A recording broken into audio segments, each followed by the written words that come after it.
welcome, ladies and gentlemen. It is Thursday, January the 25th, 2018. We have survived yet another 7 days, and in the current global environment, that's not bad. That's not bad. You take life 7 days at a time, at least here in Canada. In other places, it might be, 5 minutes. But here we're a little bit better off. We got 7 days at a time. We're going to get a little more extended, unless there's like a maple syrup shortage or, all of a sudden Quebec stops producing cheese curds. Shit's okay here. Other places maybe not so lucky. Gentlemen, how are you two doing today? Too bad, not too bad. How many days is 7 days in America? Like how many is that like the same in Canada or a different time zone? I think you can adjust. What is my freaking hair doing today? You know what? Fuck it. We're going Jerry curl. Wait for it. Come on. Get rid of that. No, I'm keeping it. You gotta put that shit away. I gotta see that shit. No, not for like 3 hours. Oh my god, I don't know why it's doing that. That's pretty funny. Yeah, oh, hell if I know. Maybe it's in like Newfoundland time. It's a half hour off everyone else just to spite you. Alright, fair enough. I don't know. Hard to say. I actually made it this week. Yes. Well, I mean, last week we survived. It was a nice, concise Jeff, are you drinking the devil's juice? I am.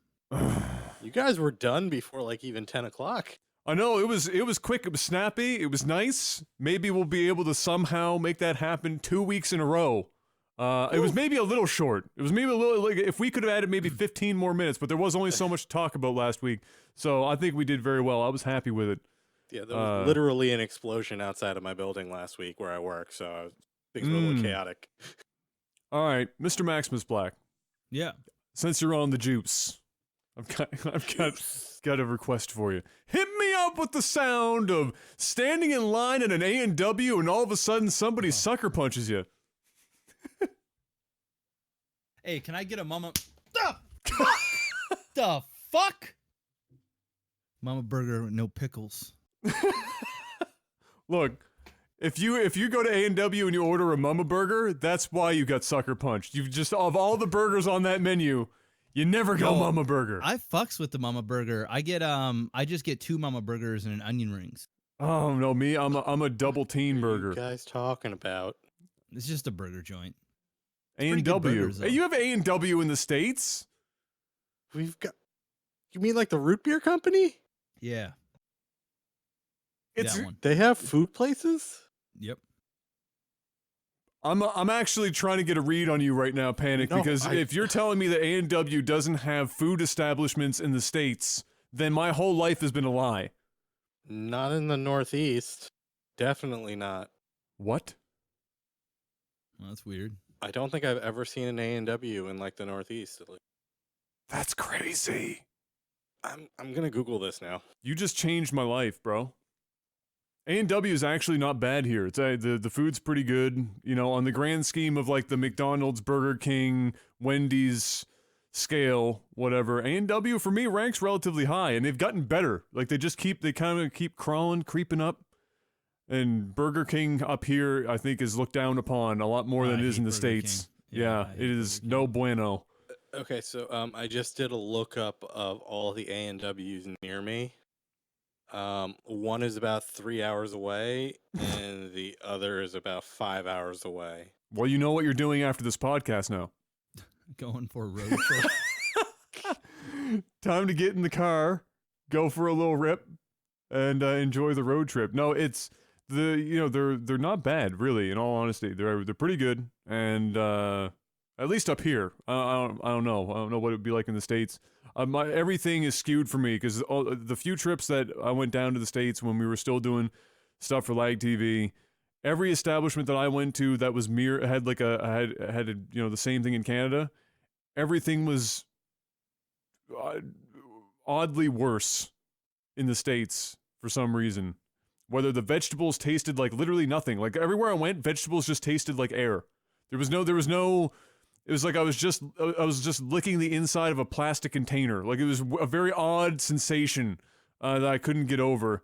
At least, and this is a fast food joint, so I'm sure there are restaurants that do it a damn slight better, but up here, even up here, if I go to a Subway, the tomatoes taste like tomatoes. I don't feel like I'm eating some nondescript, genetically enhanced, beetle larva. I have no what the fuck it would taste like, and this taste was bad. Anyway, Adam seems like the kind of guy who'd be all over that organic, gluten-free meat. Gluten-free meat. Adam's like, sign me up. As long, yes, yeah. Gluten-free. Not quite. Not quite. I don't want to pay that much money for my meat. KFC bought out A&W, so now you can only find them in combo joints. Weird. I don't think that's the case here anyway. We still have some standalone A&Ws here, to my recollection. Yeah. But yeah. Food. Who eats it, really? It's just the way it is. We have lots of stuff to talk about this week, and by that, I mean enough stuff that I just filled 5 minutes talking about A&W. So strap yourselves in. So strap yourselves in for some of that action. What have you guys been playing anything this week that's I know Jeff has been playing Kingdom Hearts 2.565 square root of pi midnight dance club edition. And I played Sonic 06 with Brian yesterday. Don't play Sonic 06. It's Ever. bad. It looks really bad. It's questionable as to whether you should even watch it. It's pretty rough. But how's Kingdom Hearts? It's good. It's a fun game. Too many cutscenes, and I'm usually one for cutscenes, but they're quite lengthy, and they're just every second door you go through or every screen, there's a cutscene. Fortunately, 98% of the game is voice acted, which is nice. Very, very little bit of it that you actually have to do the reading, so that's always good.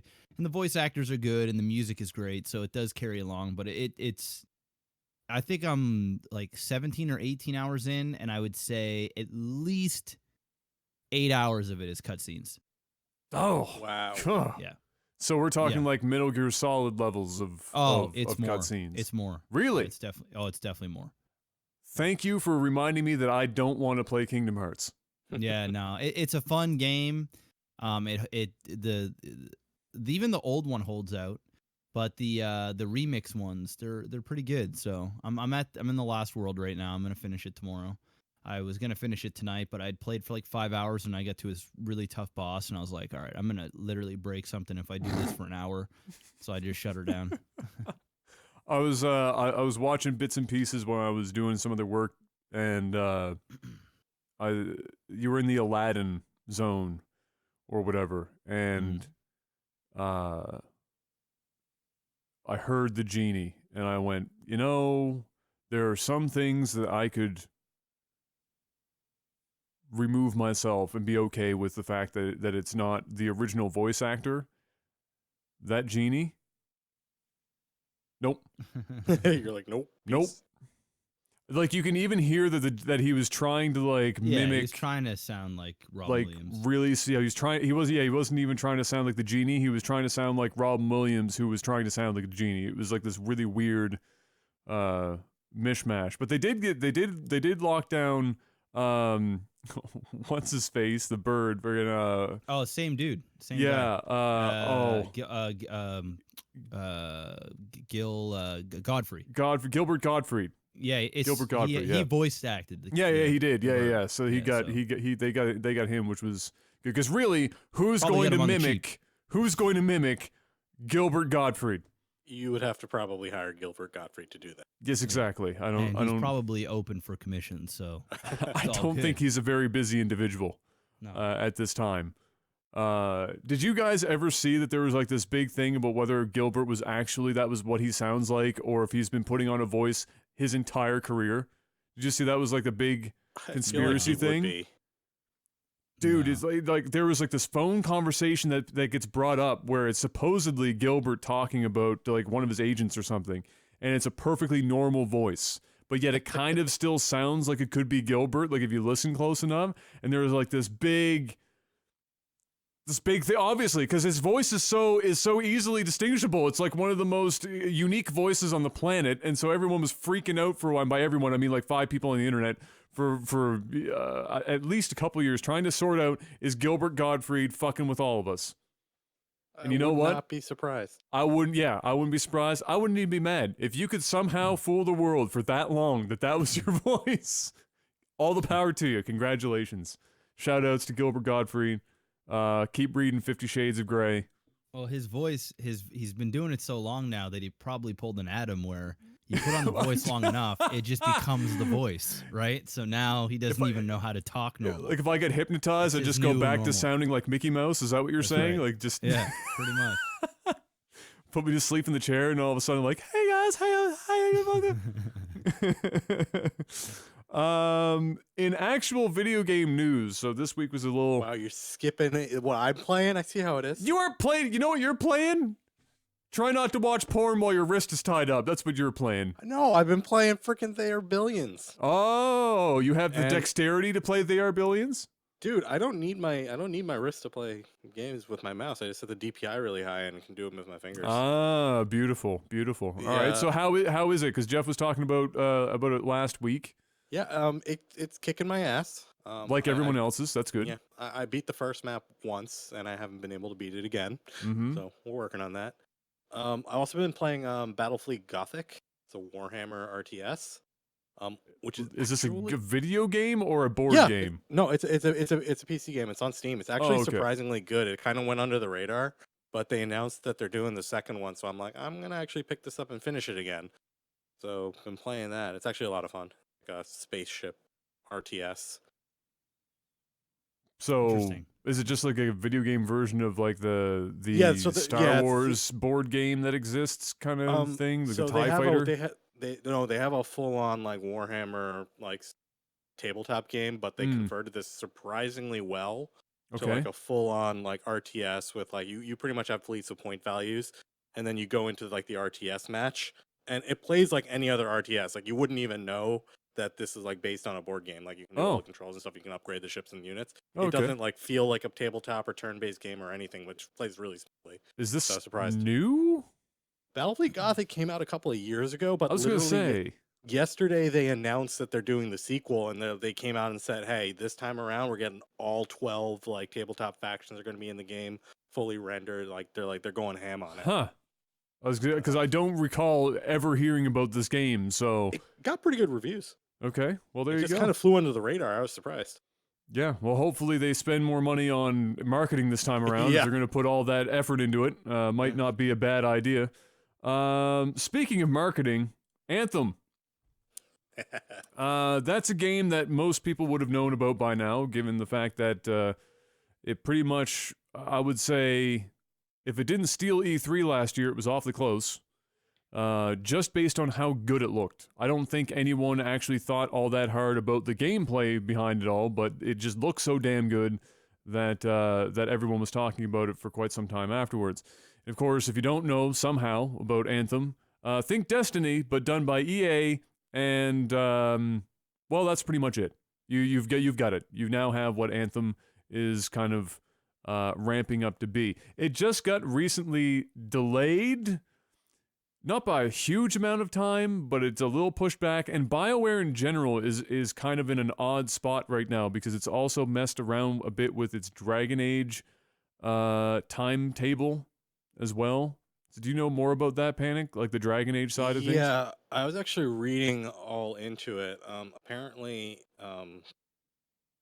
originally when they announced that Anthem was coming out and the whole thing around it, the creative director for BioWare was like, creative director for Dragon Age was like, oh yeah, no, I'm working fully on Dragon Age and I'm not actually working on Anthem, because people were asking him questions.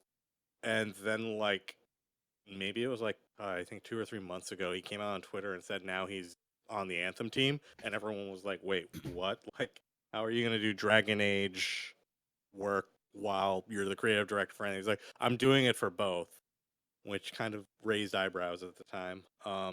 Now it looks like for the Dragon Age side of things, EA has concerns about how they're going to add live events and make it more as like a games of a service type of game. So they're kind of like slowing down the pre-production on Dragon Age, and they're pretty much putting all hands on Anthem, especially after what happened to Mass Effect Andromeda, which I'm actually kind of surprised at.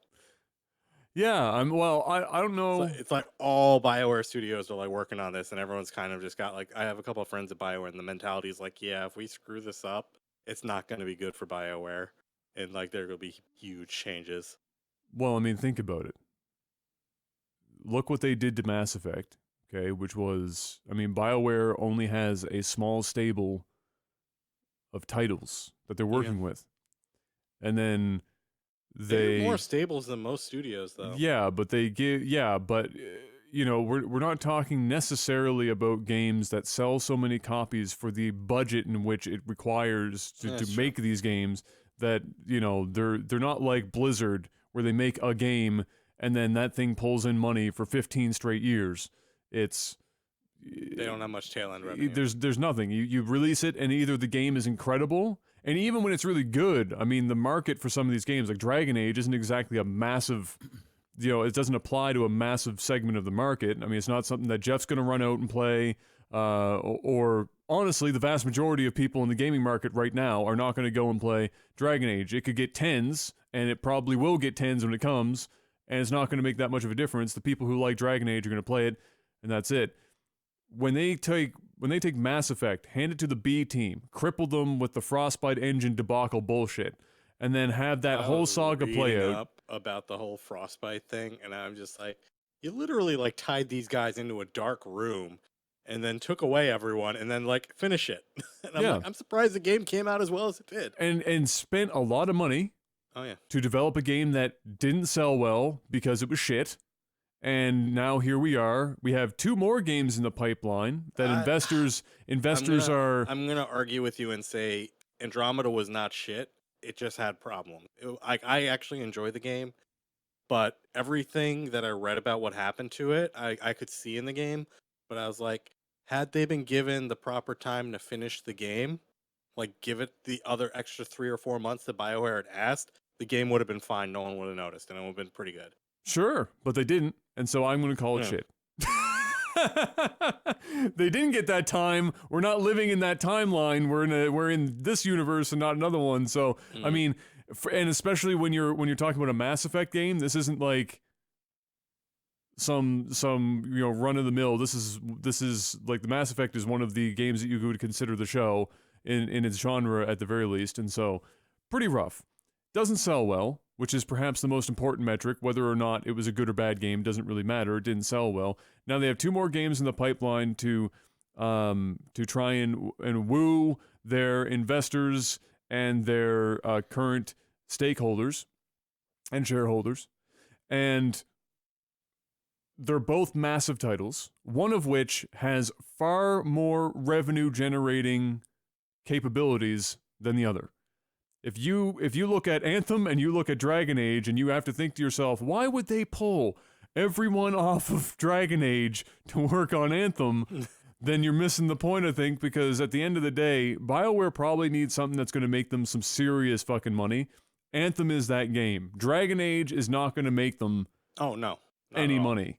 Anthem It'll is make what's them gonna money, do but it. just not nearly as much as Anthem. Exactly. My big concern with Anthem, and especially after Battlefront, and then also seeing the massive reassignment, it gives me some pretty big concerns, especially if you think about it, they're way out of pre-production phase. So now they're onboarding a lot of people who don't necessarily know all the pre-production tools that they built, like during a vertical slice for Anthem. So what I suspect happened was Anthem was full on in this games as a service mentality, which is what it looked like. With BioWare being kind of dodgy on the whole, like how deep the story is in it. And with that, I feel like, especially after Battlefront kind of exploded with the monetization, they probably had to go in and review a lot of what they were doing with Anthem. Because a lot of the Anthem stuff went silent, especially after the Battlefront stuff. So I think they're doing like a lot of rework. I suspect there was a lot of ways to kind of separate people from their money built into that game that they're now having to reevaluate and look at. Oh, I think, and I remember when Jeff and I talked about this on the podcast back. Oh, this was a couple months ago now, or 3 months ago. You probably remember, Jeff, when we talked about when I think it was Bungie. Or no, was it? No, it wasn't Bungie. Oh, what game was it? And they were, it was a system to pair up people with like the marquee players and shit. Remember that? Oh yeah, So no, that- we talked about that. That was Yeah, the we talked Activision about thing that. that, That they was- did the patent. yeah. They patented So that system, but they never I used suspect that's what Anthem is going to be. That's going to be. They're not going to fuck with the loot box thing. They'll be there, but they're not going to be trying to. I don't think mold the current loot box scenario world into whatever Anthem can be. I think we're going to be seeing more of that kind of I think they're subvert, trying to figure out how to do that covert. better, so it's not as blatant an Anthem. Yeah, all the verts to try and make it happen where people don't see it, and do that. I just think that I don't think it has anything to do with that necessarily. To a degree, I it think might. it's more they need to add more stuff to. I just think it's Anthem comes out next year, guys. We need to get everyone on this shit because it's huge. The expectations are enormous. They're and also if- seeing how Destiny's screwing up with Oh, the fan base, and everyone's sure. like, not enough content and everything. So like, you know what, guys, we probably need to build more stuff than we thought we did. Oh, 100%. 100%.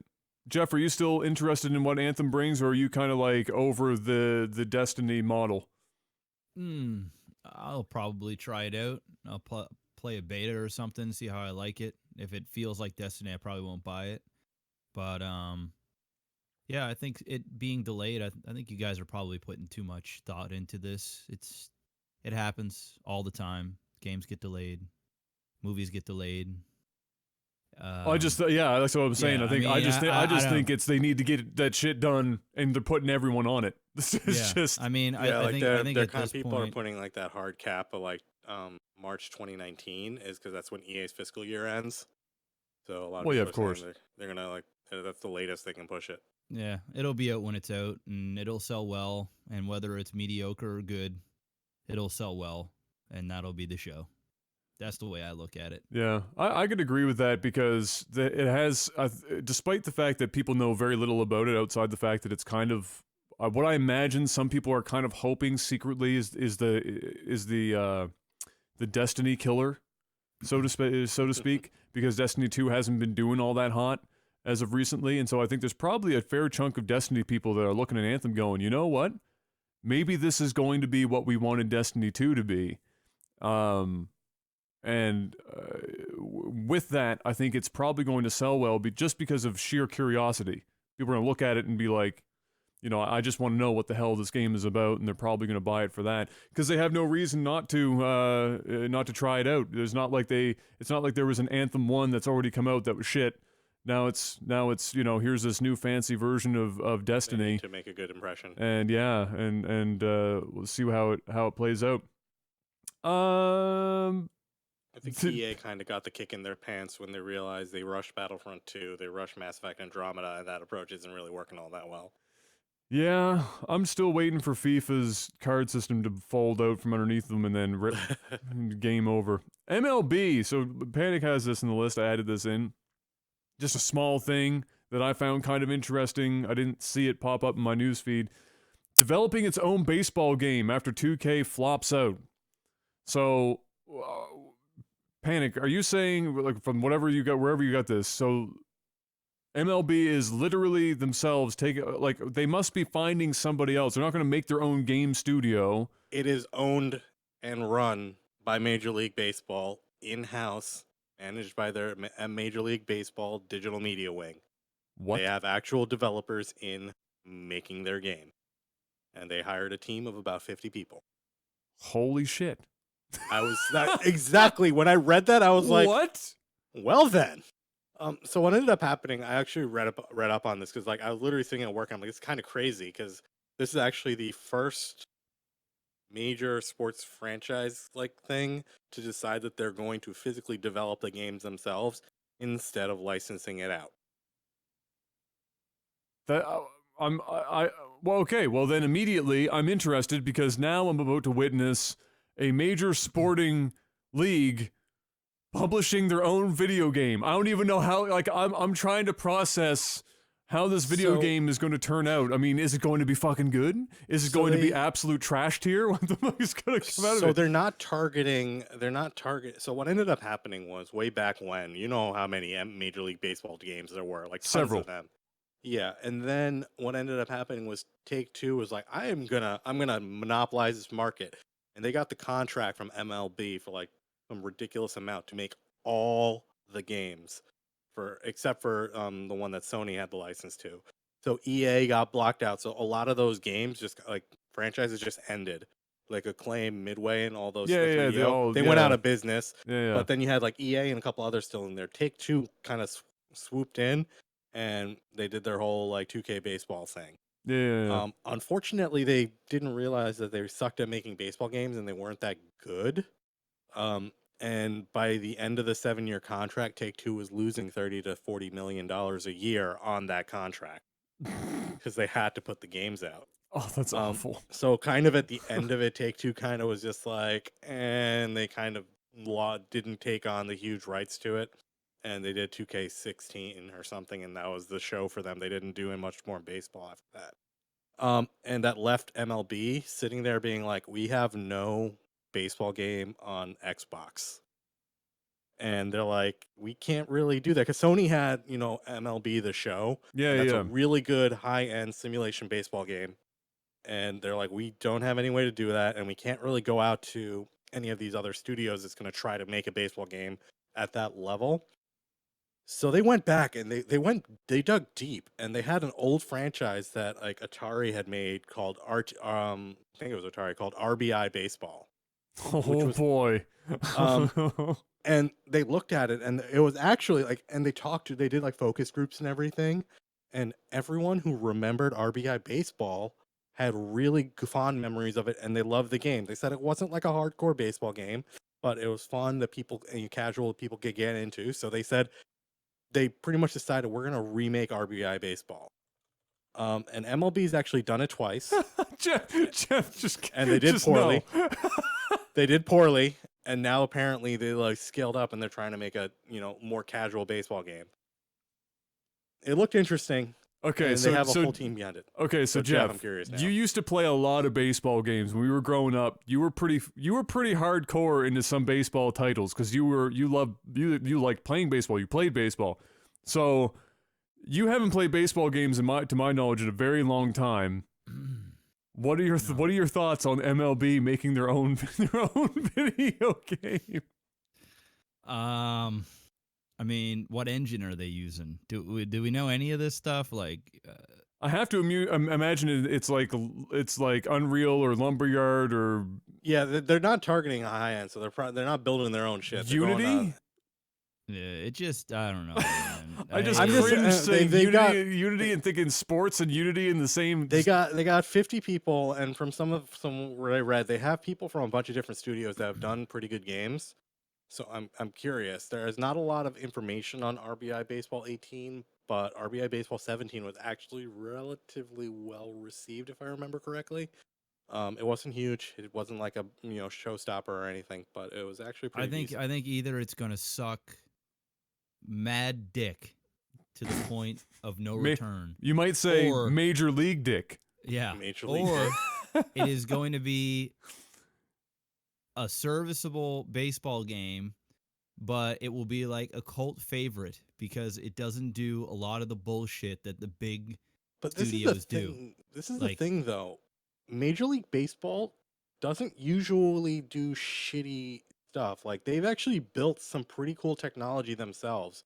Like, they built their own streaming technology, which I think Disney bought and is actually using. Like, MLB doesn't like fuck around with certain things. So I'd be surprised if RBI Baseball was like a shit show. Well, I have to- You never. Listen. I'm in. You never this know. is the first time You never know. in many years that I've actually been interested to see what a baseball game is going to turn out to be. All right, I'm gonna toss this out here though, Jeff. What if they brought back Bad News Baseball from the NES and did a Then new age Bad News Then Baseball? I buy it. Then I buy the shit out of it. I'd probably play it for a day and never play it again, but it'll be worth. Oh my god, I would be down for a new arcade baseball game that was built around Bad News Baseball, and like I think that would be pretty fun, because I think like a lot of sports titles for me, I used to play a lot of hockey and football games. I even played FIFA back in the day, baseball games with Jeff.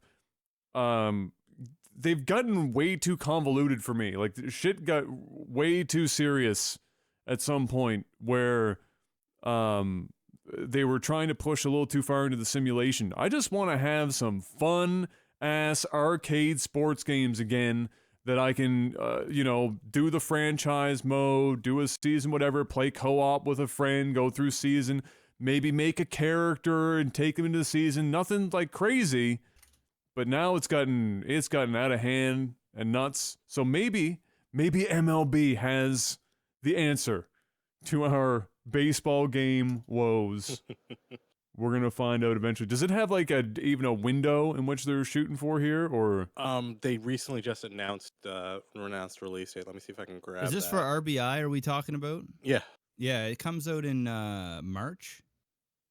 Yeah, March. This March. Yeah. This March, in like 2 months. Well, we're gonna have our answer a lot sooner than I thought. I thought that was like a year away or something. I'm looking at screenshots, man. This shit actually looks pretty good. I think the screenshots look like a pile of donkey asshole. That's what I think. It looks like Hold on, I a need bunch to of look. dingleberries. I need to look at this now. All right, It is looks that like Ken straight Griffey up- Jr. on the? No, it's not. If they were still using Ken after all this time. You can go to their Facebook page. They have a Facebook page. All right, they have a franchise mode. Okay. I mean, the screenshots look fine, but the in-game looks like Xbox 360 shit. Yeah, well, I mean that's the thing. They're not selling this for $60. They're selling this for $30. Yeah. That's so weird. Anyway. Yeah, no, I see what you mean. It does kind of look like wait, hold on now. A random. Oh, it looks like it's also coming out for the Switch. Yeah. Yeah. Okay, so they're hitting all the major platforms and stuff. Interesting. Well, maybe it isn't graphically impressive, but maybe it just does. Maybe it'll be the fun. core game, Exactly. Properly. We'll wait and see. Right, this weekend, pretty big weekend for fans of Monster Hunter and Dragon Ball Z. Massive weekend. So ready. Massive weekend. Buddy of mine, Sammy, probably not going to sleep for 5 straight days playing Monster Hunter. Wouldn't shock me. His recently, or his just recently made wife, just married not that long ago, only got to spend about, I'd say, a month of married life before Sammy caught wind of the release date for Monster Hunter World, and it was all downhill from there. And then in the beta, streamed it for like 3 straight days, 30, what was the stream? Was like 36 hours long. Some crazy stream, hooked on phonics. So he's probably already dead right now. There's a good chance. And then Dragon Ball Fighters. Apparently on Twitter, they have confirmed it is Fighters, not Fighter Z, not Fighter Z, not anything else. It's Fighters. Because you have to be edgy and make the S a Z for that title. So I watched a bit of Fighters today. I was watching. Another community member, Ayo, sent me a link. Leffen, who people would know from the Smash community, was playing it, testing it out, seeing how it all ran down, and it looks good. I don't know what else to say about it. I'm not a big fighting guy, but from the perspective of somebody that if they played it, it is more newbie friendly than most fighting games, at least to get into it. It does look relatively accessible. It looks good.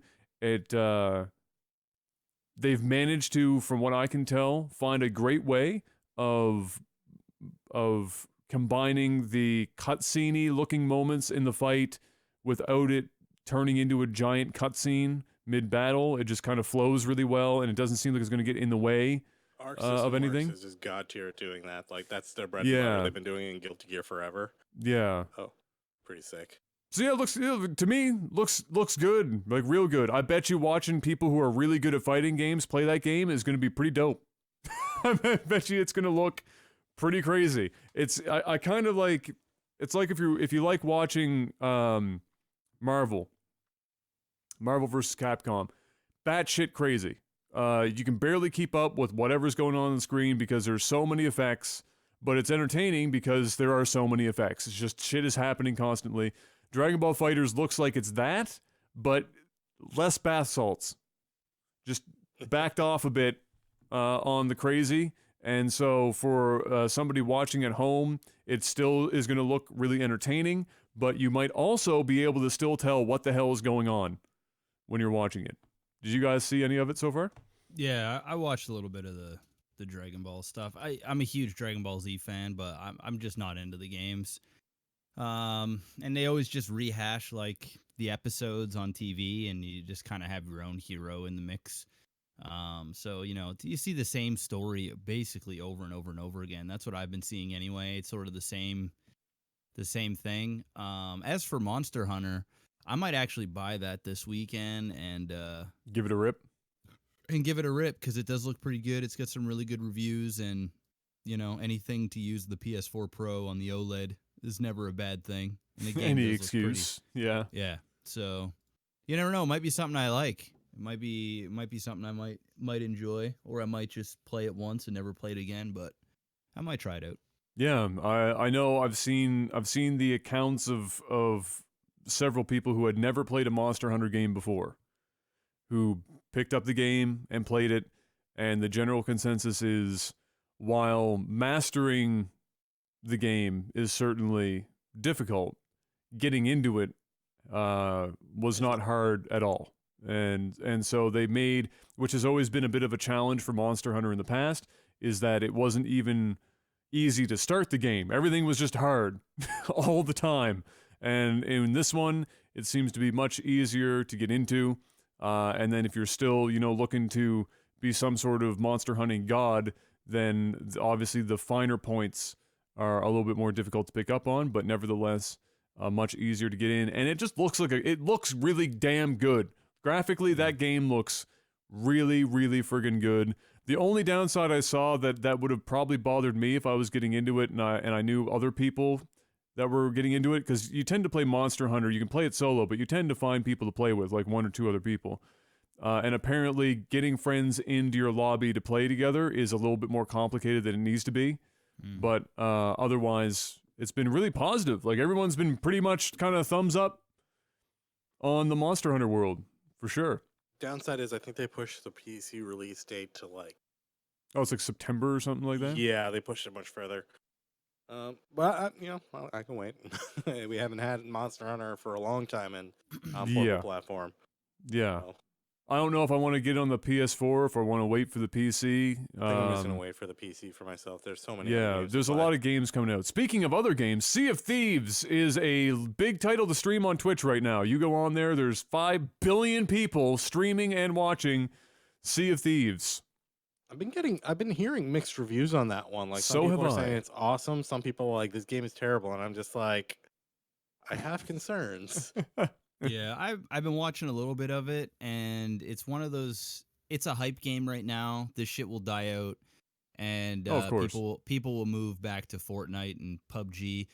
What it is right now, it's the streamer, it's the entertainer, it's the one that's gonna role play and have crazy guys in the background doing crazy shit. That's all it is. I mean, it's a pretty looking game. Does the gameplay look like deep at all, or is it just very shallow? That's like made by the personality. I've only watched maybe an hour of it, like off and on. I've been watching like Summit play it, and I watched like Tim the Tat Man play a little bit of it, but mainly I've just been watching Summit play on my free time. Mm-hmm. And he's always fun to watch because it's Summit, and the chat's crazy and funny to look at. And there's definitely some funny things that happen in the game, and it's kind of a pretty looking game too for like an arcadey type thing. It's kind of got like a Fortnite feel to it, in terms of like arcadey, but not that arcadey. But it looks fairly shallow. It looks, pardon the pun, but it just looks it looks like you could have fun with it for a few. If you're not playing with friends, you're not having a good time. Let's put it that way. Well, I think That's the way I feel about it. Kind of Anyway. reminded me mentally of Guns of Icarus, and like Yes. It looks better. It in my opinion, it Better. looks better than Guns Yeah, of Icarus, yeah. and it doesn't take itself as serious, but it's not too far off that. I don't remember if you guys play Black Flag Assassin's Creed.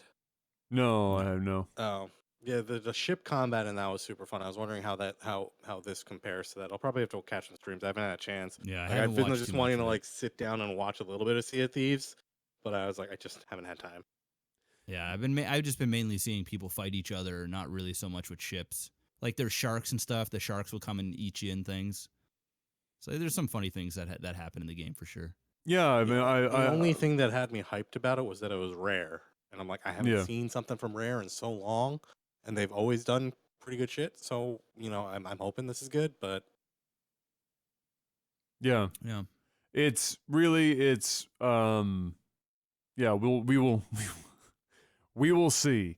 I don't know. I mean, I personally, I mean, it makes sense that it looks like a game that is only going to be fun to play with other people, because I think that was totally the idea in the first place. I don't think that they set out to make this game a sell single that player. Xbox Live. Yeah, it wasn't a single player experience idea. It was certainly a game that had multiplayer in mind, and it's a good looking game. It looks like it plays well.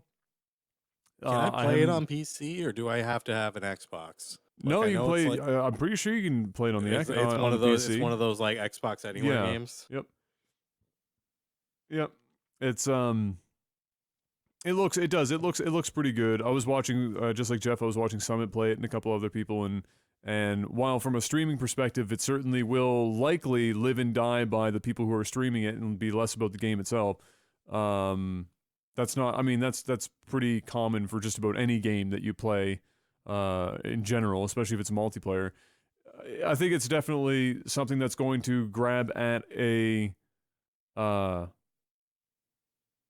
I don't know how I want to say this. I think basically it will absolutely find an audience. Just the size It'll of have that its audience is kind of up in the air. Until it's fully released, it's kind of unlike so many games that it's hard to estimate how well it's going to go over when it actually releases. But right now, it has some good press, some good steam behind it. A lot of people promoting it on live streaming services. When's the release date? It's in March sometime, so it's coming up. Okay, so it's not And- that. It's not okay. 'Cause I was worried they No, got the beta out a bit too early. March is a big month, man. Big month. RBI baseball, and we're getting Sea of Thieves. Mark your I don't even know calendars. what else we're getting, man? Like, I haven't heard much of what's coming in 2018. I'm curious because we're already through with January. It just kind of flew by. Yeah. No, I mean, for me, for 2018, really, it's Shadow of the Colossus, and I don't know how much I care about everything else. Like, that's 2018 for me right now. That's pretty much it. I can't off the top of my head think of too many other titles that are coming. That's in like a week, right? Week and a half. Yeah, it's coming up. So, other than that, I really, honest to God, can't think of too many other titles that have grabbed my attention enough that I can think of them, let alone tell you that I'm excited about Yeah, we got about that their Spider-Man release. game. So we'll see what happens. Ooh, Red Dead Redemption 2. That's one that's coming out this year. Oh, okay. as Yeah, they say. I'm not really hyped for it, but I'm like most of the games that come from those guys, I'm sure it will be good. I'm sure it will be a lovely video game. The Last of Apparently Us 2 in- coming out this year? I don't see that on the list yet. It might be like there's Yeah. Metro Exodus, Crackdown 3, maybe. A lot Hard of the stuff to we saw in say. E3 is due out, they're saying, this year. It's anything that's pegged in the second half of the year is so hard because the odds are at least half of them are going to get pushed into 2019. There's So apparently a new Yoshi game. yes, there is for the Switch. But again, I'll believe it when I see it when it's out in 2018. They don't even have a working. They just have a working title. They don't even have a title. Yep. For the game yet. Yoshi and Pokemon RPG. Okay. working titles. It's not a good look when your game is supposed to come out that year and you still are only using working titles. That's should probably lock down the title for your game before the year of the release of your title. That seems a bit of a stretch. Overwatch League. So last week we just talked. I think Jeff and I talked a little bit about Overwatch League.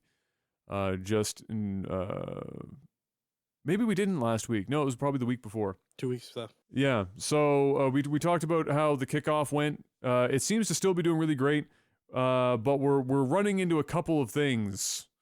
I think we're seeing some burnout in these players already. We haven't even hit the first month yet, and we're already hitting burnout, and it's resulting in some. I hate to use the word drama, but that's pretty much what this is, and we're seeing some misconduct of sorts. And I'm actually surprised. Like, I don't know. Like, I'm trying to find the way to phrase this, but I don't want to say virtue signaling or like PR management or whatever. I already hate all the that term virtue signaling because I hear it too much lately. But yeah, yeah. But you know how like you'll get that like picture or letter or whatever posting of like some sort of like PR speak apology yeah, that gets thrown on. yeah. Or just people like getting outraged about things and going insane about them. It's on both sides. On the Overwatch League side, I've seen people just going nuts about random things, like especially with the whole the gender equality side of things, but also some of the player conduct side of things, like what happened with XQC and Profit. Profit happened, I think, like yesterday or the day before. But also, like, I've been seeing the teams like putting out these like PR responses for things that are like not really huge issues. Like, I think Shanghai Dragons put out like, "Oh, we will try harder," like one of these things because they lost a match pretty badly. I was just like, why are we doing like? I'm seeing these things way too often. Like, you lost your match. Yeah, it happens. Yeah, like I don't need like a 2-page mea culpa apology about how you're gonna try harder. Yeah, it's a bit silly. But Jeff, I don't know if you saw it. So XQC, who is one of the better Overwatch players in the world, in all honesty, Canadian player, and was streaming on his own time, on his own stream, and was coincidentally, I think, reacting to, or not coincidentally, but he was reacting to another pro player's kind of like, it was like a jab. It was in an interview at the Overwatch League, and it was a bit of a jab. It was kind of like a little banter, in between team banter, like, haha, gotcha, bitch, type deal. And he took it really, really seriously, because XQC wasn't there, I guess, at the time or whatever, or there was some reasoning for why he was upset about the fact that he actually thought that they beat them so bad or some shit, like whatever. And so he goes on. This player that did that at the Overwatch League is apparently an openly gay player, and so XQC rolls real deep and immediately said something along the lines of like, "Go suck a big fat cock. You'd probably like that." Or something along. It's something ridiculously off color. Funny. Yeah. So it is funny. Is it something that somebody on a professional esports team in the Overwatch League should be doing on their own stream? Probably not. But who cares, man? I mean, it's in the his grand own stream. So personally, I don't really care. Dude. But if somebody in basketball went up and said to like or said that about another openly gay player in the NBA on their own time, they're just out at a restaurant, somebody's got their phone out and be like, "Hey, what do you think about so and so saying this about your match last week?" It's like, "Oh, you'd probably suck a big fat cock. I bet you'd like that." Probably wouldn't go over so hot there either. Yeah, but what you're doing right now is you're comparing professional sports to esports, and we've been down this road before. They're two totally different things, all right? Number one, when you're an NBA player or an NHL player, you're just much more mindful of what you say because there's actually repercussions for what you do and say, and you are part of something that is absolutely enormous. I'm not saying that being part of Overwatch League isn't a big deal and that these guys shouldn't act professional. But when you're on your own private stream and you're talking about video games and there's video game lingo, oh, that's gay, oh, this, that, go suck a dick. How many times have I said, suck a fat dick? I don't know. I actually can't count some of those people, probably gay, that I've said it to. Sure, absolutely. And I don't feel the least bit sorry about it. It's just lingo. That's the way it is. It's like when somebody drops an N-bomb and I'm playing fucking Player Unknown, I don't go crazy. It's just what you're used to hearing. I'm not saying that it's right and that you should say it, but what I'm saying is who cares? He's creating a little bit of beef. It's creating some headlines, some drama. He's on his own stream. He's taking shots at another player in a format in which in gaming you do. And it was trash talk. Yeah, it might have been a little bit distasteful for sure. But at the end of the day, it's not like he's, but probably people are out there probably calling him a homophobe or some shit. Well, obviously, it's the internet. It's like, come on, man. How much shit have you said on the internet? Like, people would just spin this.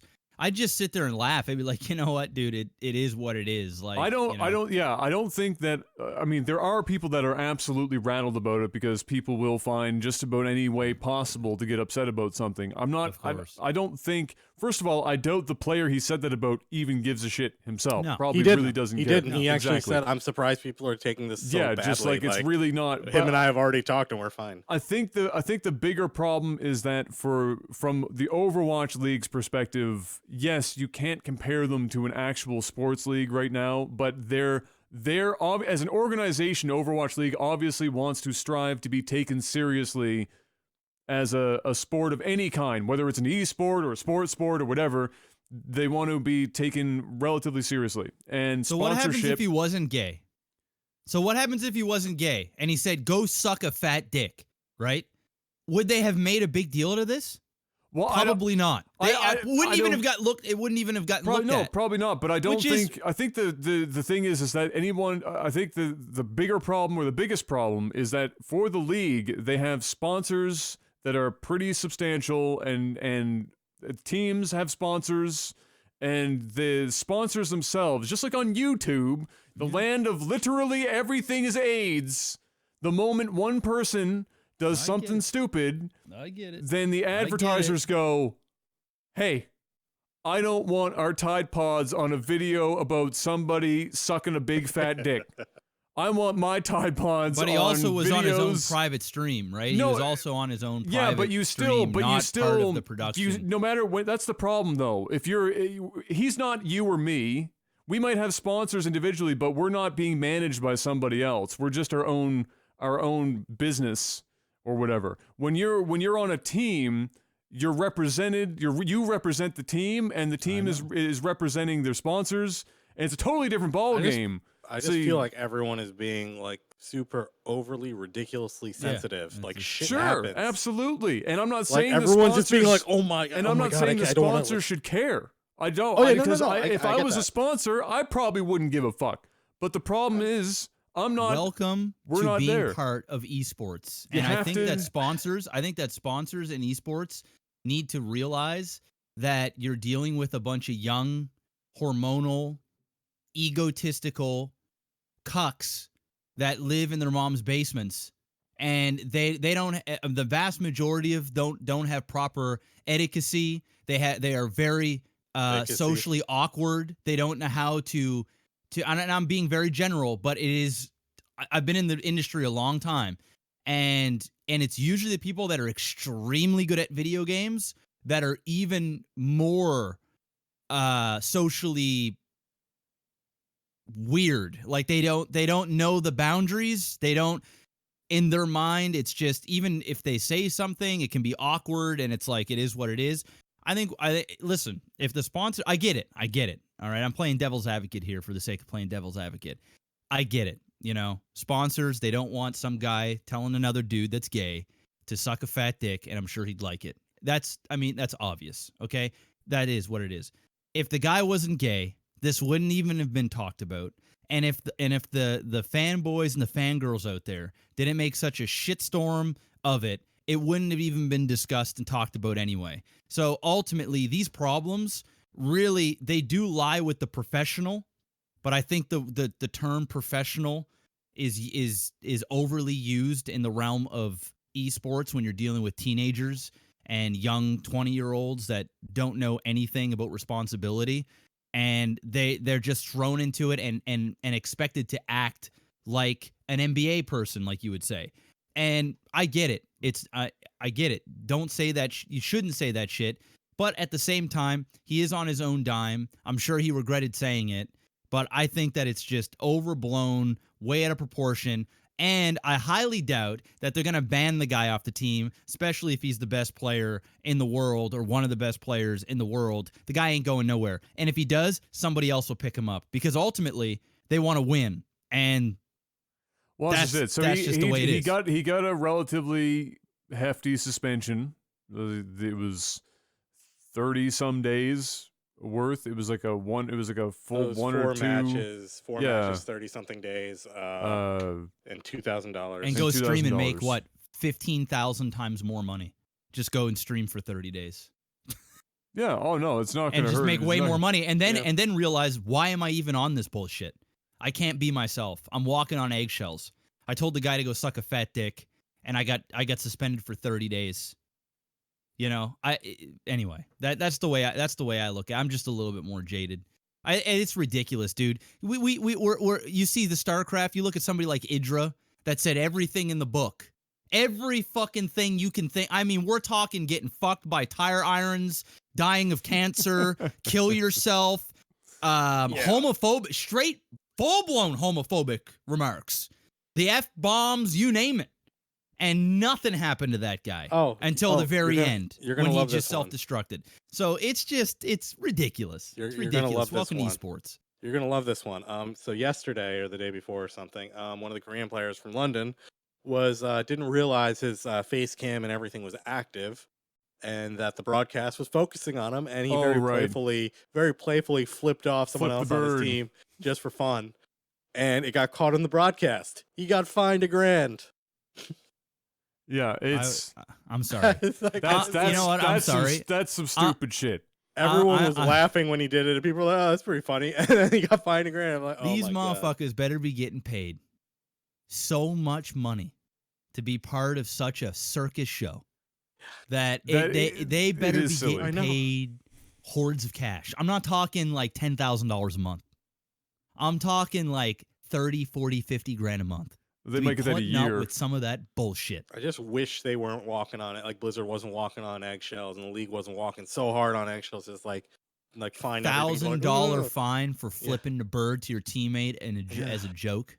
Yeah, I mean, much. Come on. I was like, where do they even grab that shit? Is that in the contract? Like, if you do anything, if you do that's any problem. type it's not of profanity, really established. just in $1,000. Do it's it again. We'll do 5,000 next time. Do it again. 25,000, which is like your yearly salary. Yeah. You know? Yeah. It is. No, there is definitely, and I mean, even in sports, it's odd because if you were to hear everything that goes on in a rink, you know, for hockey. And the chirping that happens. Look at UFC. Oh my God. But I mean, they get on stage and they just cutting each other up, like talking about family members. Fuck you, this, that. Fuck. Yeah, but they intentionally, like, they're told to do that shit. Like UFC, tells them to do it now. It's a sport, man. So in the NHL, but in the NHL, just to make a point here, in the NHL, if you were to go down on the ice side, you hear all the chirping that goes on between the players on the ice. It's fucking. It's bananas. It's an the amount art. of N-bombs dropped on a regular basis during the NFL must be just ungodly. But the moment you pull it from there, even if you were to hear, if you listen carefully enough, sometimes on broadcasts on TV, you'll pick it up every now and then. You'll hear just softly in the background, get fucked. It's just like some real soft shit in the background. But that doesn't matter. Like, nobody thinks about that at all. And then you take that, and if you do that in front of a microphone somewhere publicly, then now it's a problem. And so it's a really weird lines that are drawn in all sorts of sports.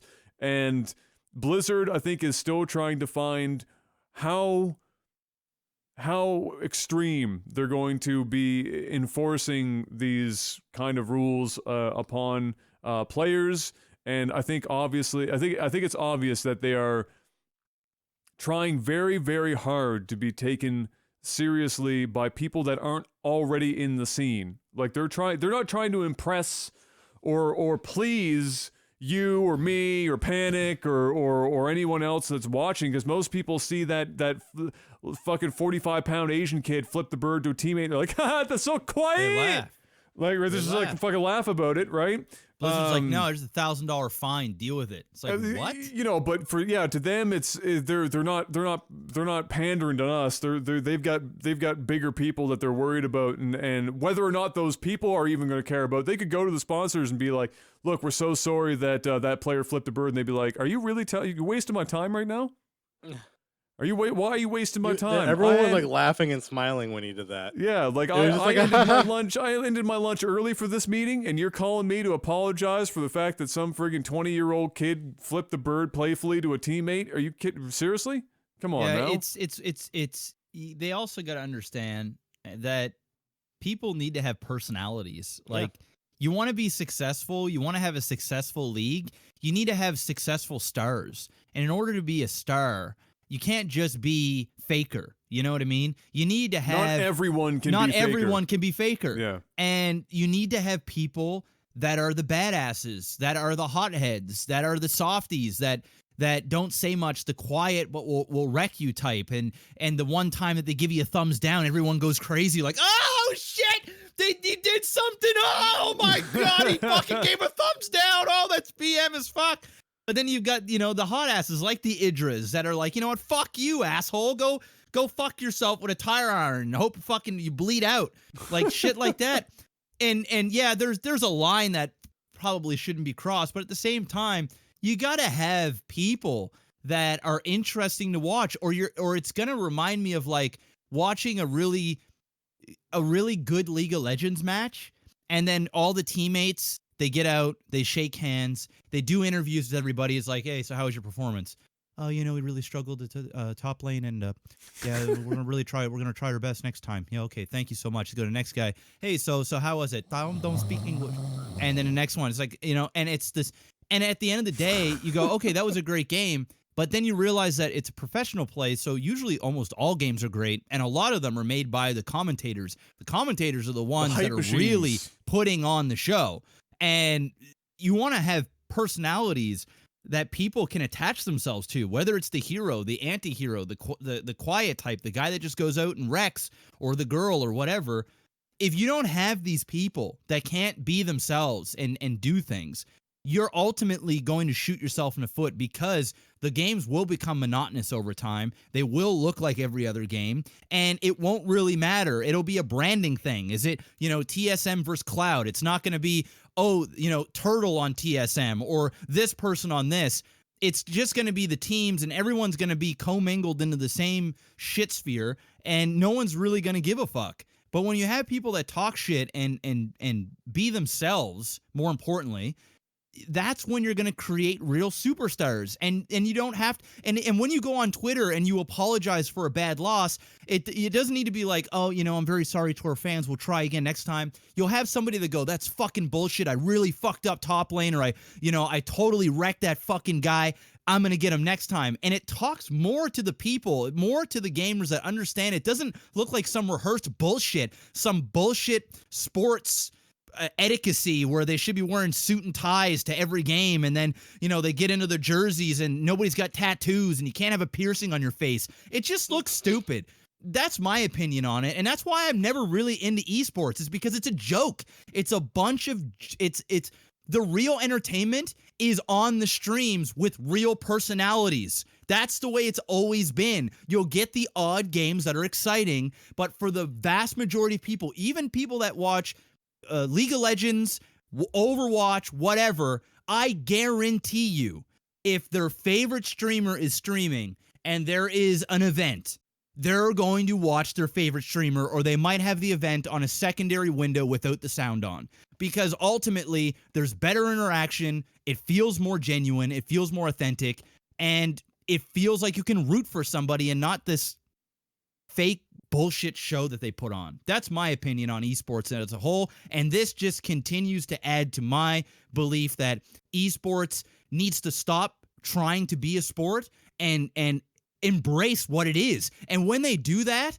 I think they're going to be much more successful. It's like they're trying to play into to get somebody that watches NFL into esports. Dude, they're into fucking real grown men shit. They don't want to fucking watch a bunch of avatars run around and shoot a bunch of bullshit that gives them a seizure. They don't give a fuck. They're too busy fucking bitches and drinking beer. The ones that want to watch this stuff are guys that want to pwn nubs, that want to make fun of people when they lose, that want to throw in a bunch of kappas and tryhards in the chat, and they want to be spoken to in the same language that they're used and to. Drinking G Fuel. But that's straight up the reality. I don't get it. It's just dumb. It's dumb. Anyway, I digress. My personal favorite. This is a response like this, like the thing that pisses me off the most about the whole response to this, right? This is literally like one of the media picked up on, as they said, Twitter user said, "Tough. It was viewed by thousands and many of them children. Highly offensive and rude. He needs to be held accountable. Once on stage, you must be in a professional mindset and respectful." I'm like, motherfucker, why are kids watching a game about shooting people? I mean, it's okay. Let's spin this because it's a far. fucking Minecraft channel. We're gonna spin this. I know. We're gonna spin this in because the remaining topics here are things in the gaming stuff that we don't really need to talk about. Let's expand on this because it is something that's been getting worse and worse here in the on the internet and in reality in general here. I'm gonna pin this one on Kotaku because it's the easiest target to hit. I could hit it with literally anything. Brett Hall could hit that shit. It's so fucking easy to target right now. There's a very, I'm gonna call it disturbing lean in culture, I'm not even gonna say internet culture, just culture in general now, but it pops up obviously a lot in the video game sphere because there are so many young people in that, in this market, right? And that's where most of the shift in this, stuff comes from. Is the younger groups. We joke about everyone being offended by everything a lot. It's like you can't, because a lot of the news that happens now is centered around somebody being offended by something that somebody else or some entity has done in some way, shape, or form. And it's a witch hunt culture. I call it cultural extremism because the moderate doesn't exist anymore. Everyone has to not only be on a team, but they have to be on teams that are so polarized that it's easily that they are easily capable of putting things in boxes, very small boxes. They want things to only need to be described with 2-syllable words that are only 5 words in total. They don't want to have to think about the fact that something might be multifaceted or complex in why a result occurs. They want to be able to look at something and say, this is caused by this thing that I'm personally against, put it in a little box, put it on a shelf with the other little boxes, and say that fuck all of this shit, they're wrong, they're assholes, they're what's wrong with the world. Meanwhile, a lot of people on the other side of the board do the exact same thing in the reverse, and they've got their own shelf with many little boxes that they've put super complex topics in, like race, and cultural interaction between different racial groups in countries like the United States and Canada and beyond. Yeah, feminism. There's another one. A very popular. Okay, so super popular. I've been watching more and more of it because it blew up more and more recently. Jordan Peterson, who is a Canadian professor out of Ontario, clinical psychologist. getting more and more attention as of late because of several different videos. He's put 500 some hours of his lectures online, and he's tackled a lot of serious topics, not the least of which being things like the pronoun shit that's going on right now, where there are groups in the transgender community and the like, where they're aiming to have different pronouns be legally forced to be used. And many other topics like the wage gap with women and men and racism and the white privilege he covered, because again, clinical psychologist, that's the root cause of all of this shit, is it stems from an individual and it becomes the social. And he had an interview on BBC, Channel 4 or whatever, BBC here not long ago, became a mad internet meme, still ongoing right now. And Jeff, if you haven't seen this interview, somebody can probably link it in chat. You'll find it if you look up Jordan Peterson BBC interview. I promise you, if you are not entertained, you will at least cringe once every 5 seconds whenever the interviewer opens her mouth. Because she is the perfect example of not only the current like feminist-ish thing that exists right now, not real feminism, but this pseudo bullshit feminism, and also the easily offensible and everything else that seems to be wrong, all at the same time, embodied by this one person. And the beauty about Jordan Peterson is he is so specific about every word that leaves his mouth in every video that's ever been shot of him that he cannot be fucking countered. And she tries so hard. And dude, if you've ever wanted to see somebody get mangled in an interview, I just bookmarked it. I'll watch it after this. You are going to probably laugh a few times. I don't think I've ever seen an interview. He's been on the Joe Rogan podcast too, so if you want to watch him on that too, you know how Joe likes to talk on his own podcast like crazy, even when he has guests. Joe might have got 3 minutes in, and then he just let Jordan talk for like 2 hours 45 straight fucking minutes. Joe's mind being blown the whole fucking time. This dude makes this woman look like an infant. But in ways Probably that because she is. But in ways that that's the thing. But he's not saying. So here's what I'm going to say before I pass this on. We talk about this because Kotaku. I'm going to turn this back into the gaming thing. It has suddenly. I said this the other day. I was talking to, I think it was Gabs or Brian. It's suddenly become. I think that it says a lot about where we are in North America and other places. That all it takes for somebody to seem a genius or to seem profound is to stop, think about something, and then after critically thinking about both sides of an argument and looking at it, say something instead of, and then admitting that it's not simple and admitting that there are multiple reasons for why something happens, and suddenly that person is a fucking god. That's how everyone should be tackling everything at any given time, but society has become more and more about pick a side, be on it, go. And that's it. It's been simplified into it's not even that. It's even further simplified than that. And it's like they'll take an issue, and I know we're completely on a tangent. They'll take an issue, they'll completely ignore the actual issue itself and the deeper implications around that entire issue, and they'll dial in on some like hyper specific thing that's irrelevant, like be it a pronoun or like an image or a symbol or whatever, and they'll just say, if you use this, you are either good or you are pure evil. And it's like one or the other, and they'll like completely disregard the actual issue, and they'll just, because then they can say like, oh no, I'm doing, and without actually doing something, they can say, oh, I'm doing this, I'm on a side. They want to put you in a box so that they can attack you and not the issue. They never want to talk about the issue. Ad hominem issue attacks. It's just, I want to be able to put the thing that you are discussing in this little container so that I can scream at it until it goes away. And it's not the actual issue, it's some symbol or some reference to it tangentially. So Kotaku, they don't want to think about it. To kind of tie this into gaming in some way, shape, or form, I want to quickly say fuck you, Kotaku, for being one of the worst examples of this in video game journalism, if not the worst example of this in video game journalism.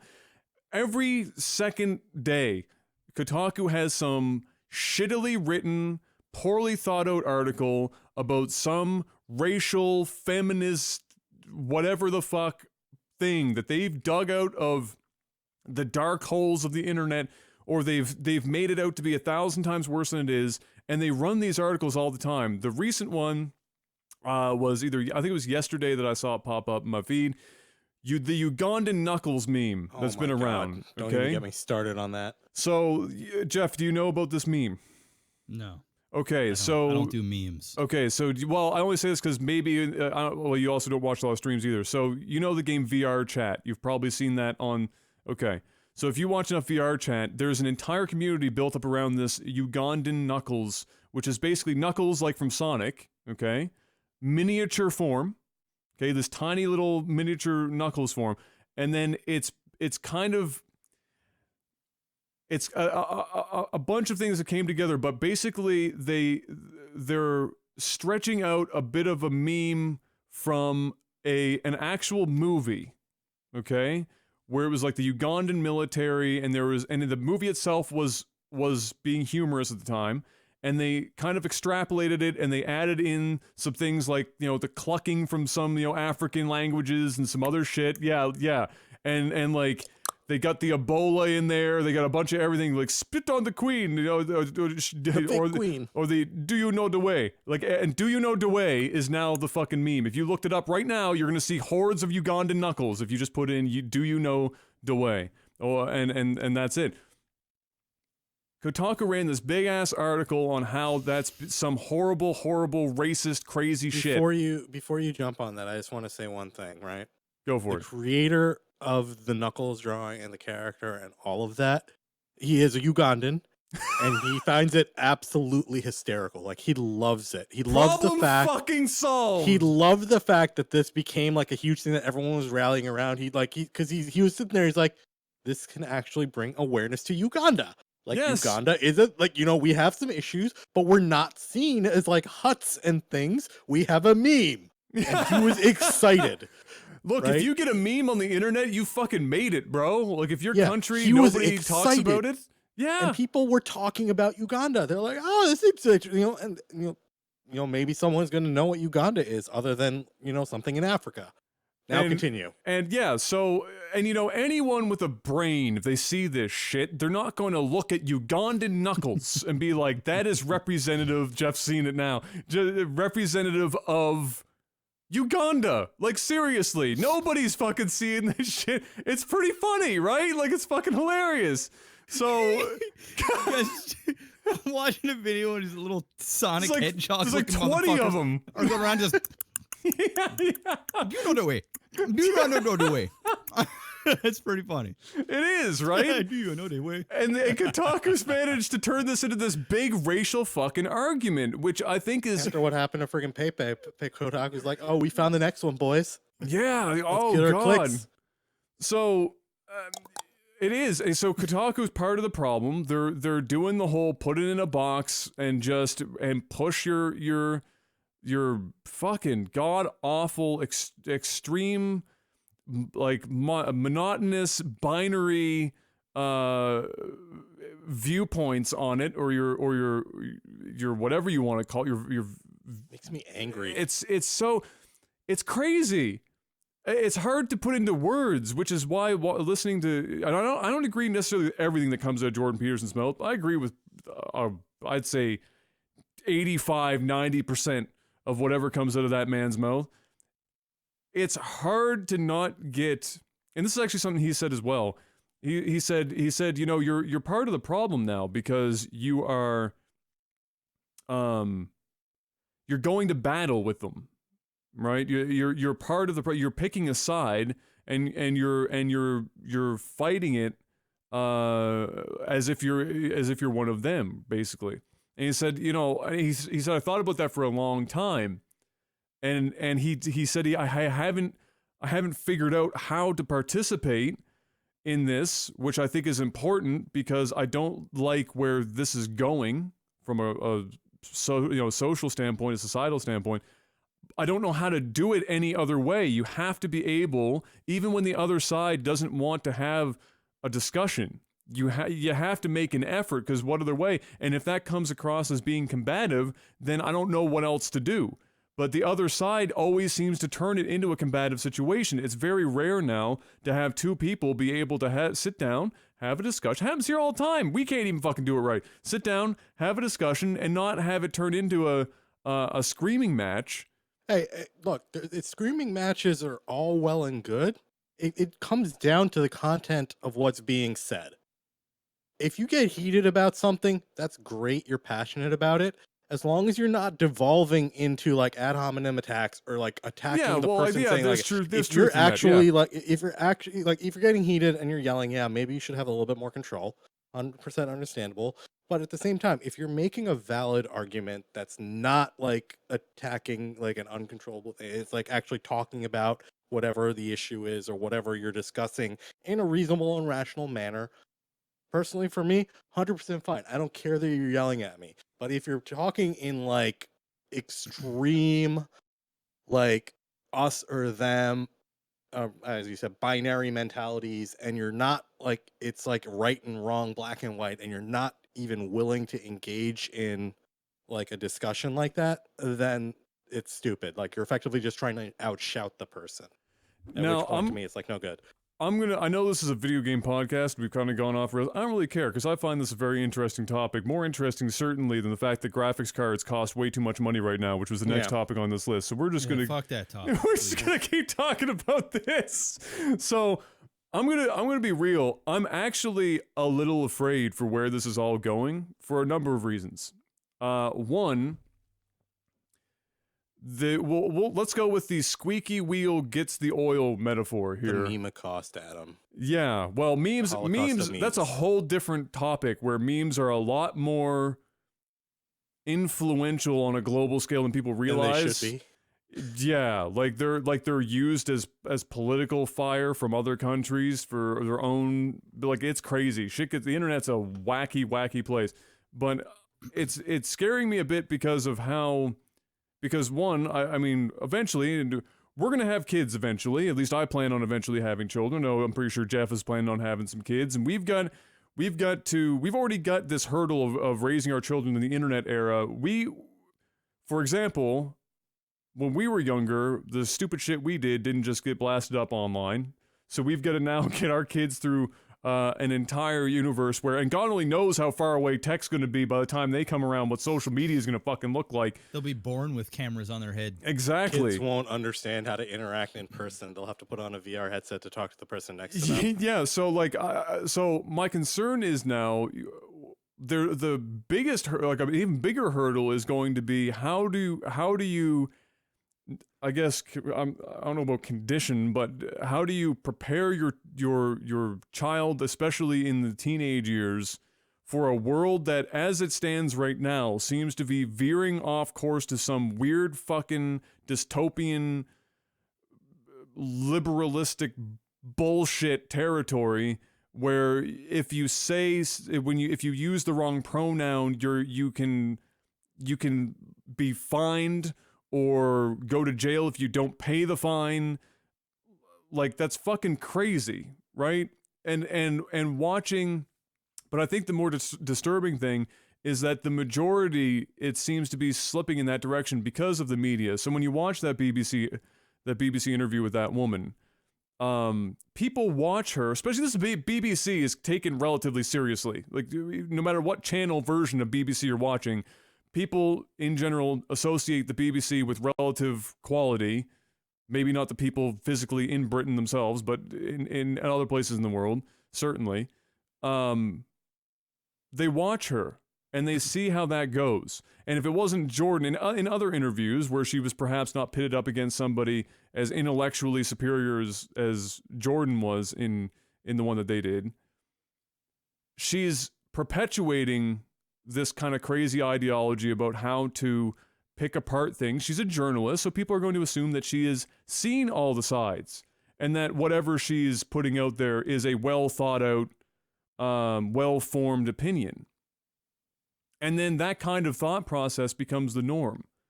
And we're already seeing that critical thinking is an incredibly difficult thing for people to do in general. Because they don't critical think anymore. They just, everything's instant gratification. No one knows how to research anything anymore. So they just look up things that sound good to them. They find something online that reinforces the bullshit idea.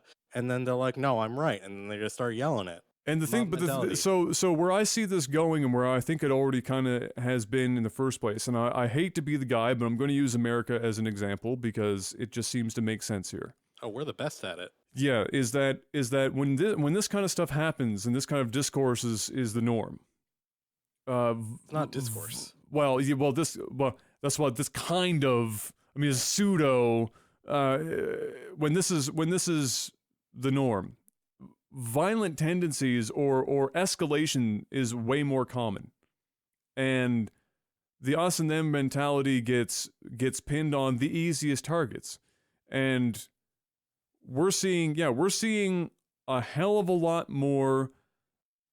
Where I'll go with the blacks versus the whites shit in the States right now than we have in one. It's always been there. But it is some serious It's been quiet forefront for a while, but it's gotten like it's gotten heated. bad. I mean, we brought the tiki torches back. Those motherfuckers were literally marching and shit now. And we laugh about it now, but think of how fucked up It's that pretty is. disturbing. We already, a lot of people thought that we already left that part of Western culture in the past. We knew it was still kind That of is there. a small pocket of people. Like those are just complete retards. But the right? thing You is, know? but the thing is, because of the internet, that pocket of people that used to be hard for them to find other people like-minded, it's not difficult for them anymore, and it's easier for them to influence other people. And we're not seeing this small group that stays small.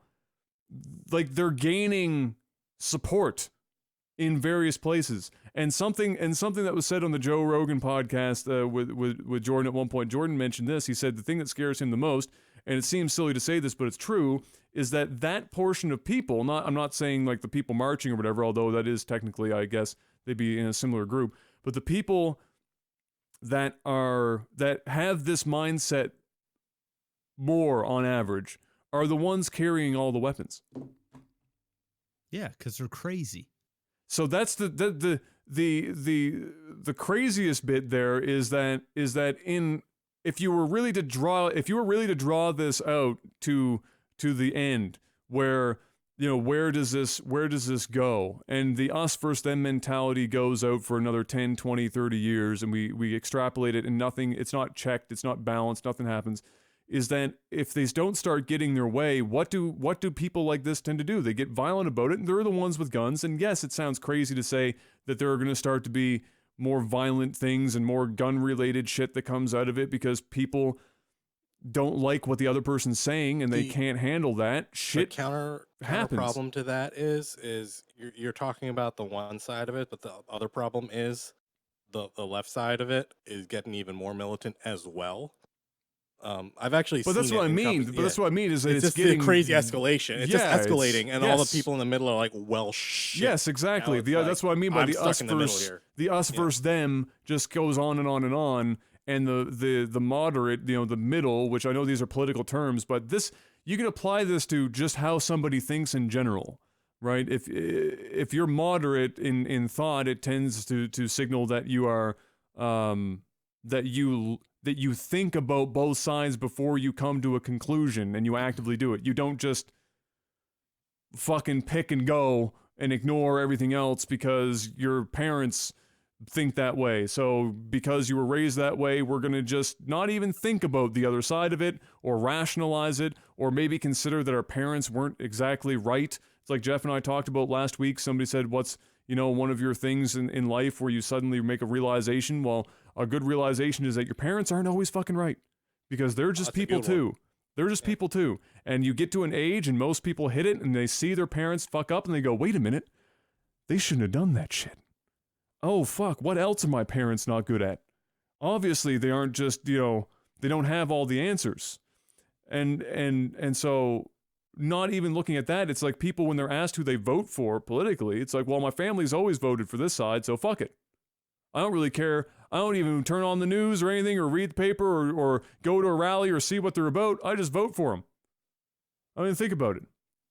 And so that kind of thought process is becoming far more common, and I'm gonna be honest, it scares the shit out of me because it's not something that I don't think it's sustainable at all. And even if it's sustainable, I think it seriously hurts progress in just about every fucking way you could imagine it. And but I also don't know what the answer to it is. I just don't know. People need to fucking take a chill pill. That's the answer. Talk peacefully, quietly, calmly. Think. It is what it is. It is what it is. You can sit here and talk about crazies all day, but the crazy. So it is. It is Truly eloquently spoken. All you can do is just worry about you and raise your kids right or the best way you can and take the world as it comes. Yeah, that's just it. you know, it is crazy. I mean, not to kind of make reference to what the opening of this podcast was, where I asked Jeff for the hit me up with the noise of getting suckered at A&W. A buddy of Jeff and I today, that's what happened.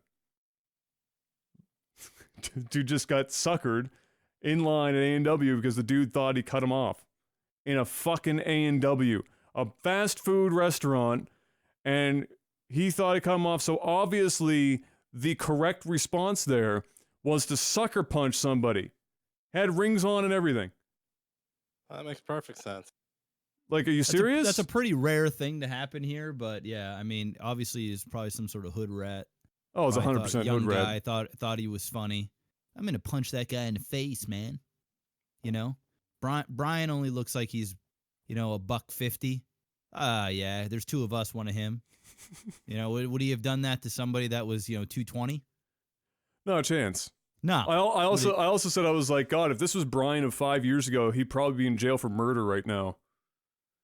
Straight up. Oh yeah, I mean, you don't sucker somebody in the face. I know completely off top, but who do like? Why do you go for the face? You don't know what that person's capable of. Like, you don't fucking know. Like, even if they are only 5'10" or 5'9" or whatever the fuck. Brian like, was you like don't. A 4th degree black belt in like murder jiu-jitsu or something. Dude, Brian can fucking. That dude has fought a lot and he can handle himself. And just because he's not the biggest dude in the world, I wouldn't want to fight fucking Brian. And who sucker punches a motherfucker at an A&W? Who does that shit? They could have a fucking knife on them or some shit. You don't know what they're friggin' carrying, and you're gonna do that and put yourself on the line in a public place because you didn't get your fucking mama burger in time? Come the fuck. Get the fuck out of there. If you were in the States, somebody would have died via gunshots in A&W, so it would have been the A&W employee with a shotgun behind the counter just fucking blowing them away. Just ready to fucking kill at bay. Somebody punches somebody dies. There's no middle line. You die now. You die. Oh my God, it would have been fucking over. Yeah, absolutely. Fuck Shall that. we move into tech support? We'll just do a couple of quick little movie things because none of them is particularly crazy. Pacific Rim new trailer. Guess what? Pacific Rim still looks dope. Everyone agree? Yeah. It's good. Actually, not entirely. Oh, for fuck. I liked most of it. It just seemed too much. It seemed too Power Rangers-y with the jumping robots and everything. Okay, but well, Power Rangers did so well that obviously they decided to follow suit. I actually just watched Power Rangers again. Yesterday or 2 days ago. I mean, Kayla didn't see it, so we watched it on Netflix. Bad life choice. It's just so I was just like, it's like a little bit too jumpy with the robots and stuff. But I'm like, all right, it's still cool. John Boyega character look cool, so I'm like, I'm still hyped for the movie. I was just like, all right, I'm not as hyped. I still think the best part about the Power Rangers movie was when all the Zoids fell into the hole so that they didn't have to animate the fucking Megazord being put together, and then it pops up out of that. I laughed out loud. I was like, "That's oh my God, that's such a cop out." The whole last 20 minutes of the movie was garbage. Oh man, absolute garbage. The Weinstein Company renames itself because the old one touched people. They don't know what they're renaming themselves to, but apparently it got so bad with the Weinstein publicity that they were verging on bankruptcy, so they started selling off rights and shit to movies they had. Holy shit. And now they're looking for a buyer. and they're like going like they're like looking at it's like Great Assembly Guild or like Wonder Hill or some generic name for the company. They're they're hurting though. That's brutal, and yet I don't care. I'm just like, yeah, Weinstein Company, not the best name right now. No, probably not. Should probably change that as soon as humanly possible. Hemsworth taking a hiatus after Avengers, and I don't blame him. That dude seems to he just wants to stop eating chicken and broccoli for at least a week. Yeah, he pretty much came out and said, "Hey, I've been doing a lot of movies and shit. Haven't really seen my kids and family that much, and want to take at least 6 months, maybe a year to see my family, drop my kids off at school, not have to constantly come home with presents because my kids never see me." That seems like a very reasonable thing to do. His exact response was, "I'm a little worried at how okay they are with me being gone for long periods of time. That the first thing they usually say when I come back is present." Or the mom having to coach them. That's bad. Yeah, that's a bad look. But yeah, I don't blame him. He's made lots of money. He can afford to go away for a little bit. I don't think it's gonna hurt him at all. Mission Impossible 6 is titled Fallout. Why are we still getting Mission Impossible movies? Because they make money. $1 billion. Just that's why. And the Tom last one was Cruise actually needs really good. I liked the last one. Was there a bad Mission Impossible movie No. other than the second one, which was kind of eh? Yeah, I've been They're all thoroughly fun enjoying the popcorn Mission movies. Impossible movies. how for a many while. soapboxes can we burn through just to get Tom Cruise on the level with other people? Probably How a many few. do we have? How many have to be sacrificed so that Tom Cruise can mean- still make Mission Impossible movies? Hey man, he puts in the work. He actually broke his ankle during one of the stunts. Wow. I was actually watching a few of his few videos on YouTube. There's a bunch of him doing stunts and stuff for Mission Pretty Impossible 6. hardcore, They've it's, like, been crazy. filming this for months now. Yeah. But yeah, no. I actually look forward to the Mission Yeah. Impossible movies. I'll be there opening night and they can They're have my awfully money good. and it's Tom Cruise always does a good job. I mean, Tom Cruise is worth a movie ticket just about always. So, Yeah.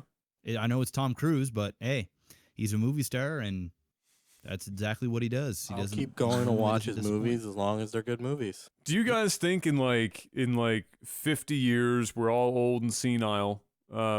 If we're still kicking around at that point, that at some point there's going to be a biopic on Tom Cruise. Somebody's going to play Tom Cruise. Oh, And guaranteed. we're gonna get the wild Scientology ride in 50 years Guaranteed. time. I think that's gonna be pretty fucking fantastic. I think it's only a matter of time before we actually see a Scientology movie about how crazy Scientology is. that or, already exists. Several you know. forms Oh, of it. Leia Remini's been going straight hard at them. She's on a crusade against Scientology. There Yeah, is. but I mean like an actual big movie. like a movie, not and, just a documentary, but like a yeah, movie. no, not those. I know there's tons of Yeah, yeah. documentaries, but I mean like a Hollywood movie, kind of getting into Scientology and how crazy it is and shit like that. But Yeah, it's see. Scientology be crazy. Last one on the list here. Danny McBride is being Crocodile Dundee.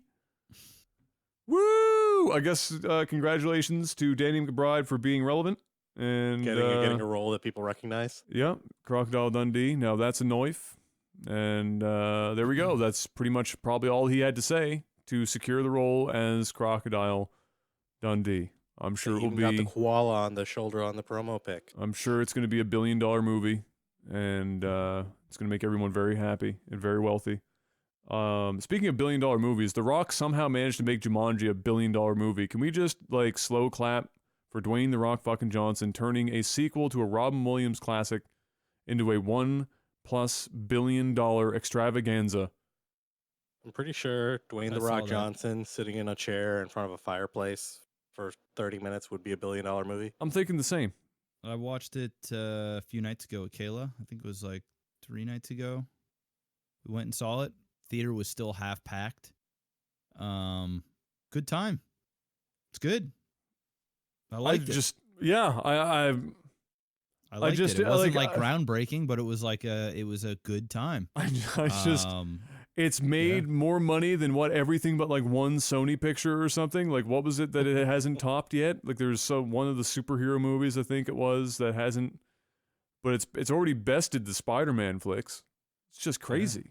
Well, I mean, it's a family movie. It's Jumanji. It's family. It's The Rock. It's Kevin Hart, Jack Black. I mean, it's got a lot of familiar. $1 billion Jumanji movie. I mean, I'm not saying it's bad. I'm not saying it's bad or anything. I just never no matter how good it is, and I will eventually watch it, and I'll probably fucking love it because I like The Rock. I like Jack Black. I'll get over the fact Kevin Hart's in it. It's more about the fact that in a million years, if you said to me, will there ever be a Jumanji movie that makes over $1 billion in the box office, I would look at you sideways. I wouldn't know how to take the question. But here we are. The year is 2018, and we have witnessed it on the back of Dwayne The Rock Johnson. He even low-key burned somebody on Twitter for fucking up like the Jumanji rules or some shit. Do you see that? No. Oh, it's friggin' hilarious. The Rock's gotten kind of savage on Twitter. Later on, like earlier today, he was burning somebody who was trying to burn The Rock for getting 2 wrestling moves mixed up. And he's just getting kind of savage on Twitter. I don't know why, but he's starting to get sassier. I like it. The character he's in right now. I like it. What does he do? What's coming for? I know he just finished filming Rampage. I think he's in the middle of filming Ballers right now, like another season. Of another season of that. I haven't watched a single episode of that. Have you? No. Apparently, it's not terrible. No, and it's been going for a while. So yeah, it has to be. It has to be doing all right. I might check it out someday. Maybe not, but we'll see. I feel like Ballers is definitely like The not Rock's version of Entourage or something. It is. It is literally what it is. Yeah, it is. All right. Hit me up with a little ditty for the tech support, Mr. Black. What do you got? Ditty. Sound effect. Come on. More money, more tech support.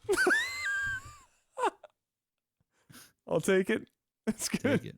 Just take it. That's good.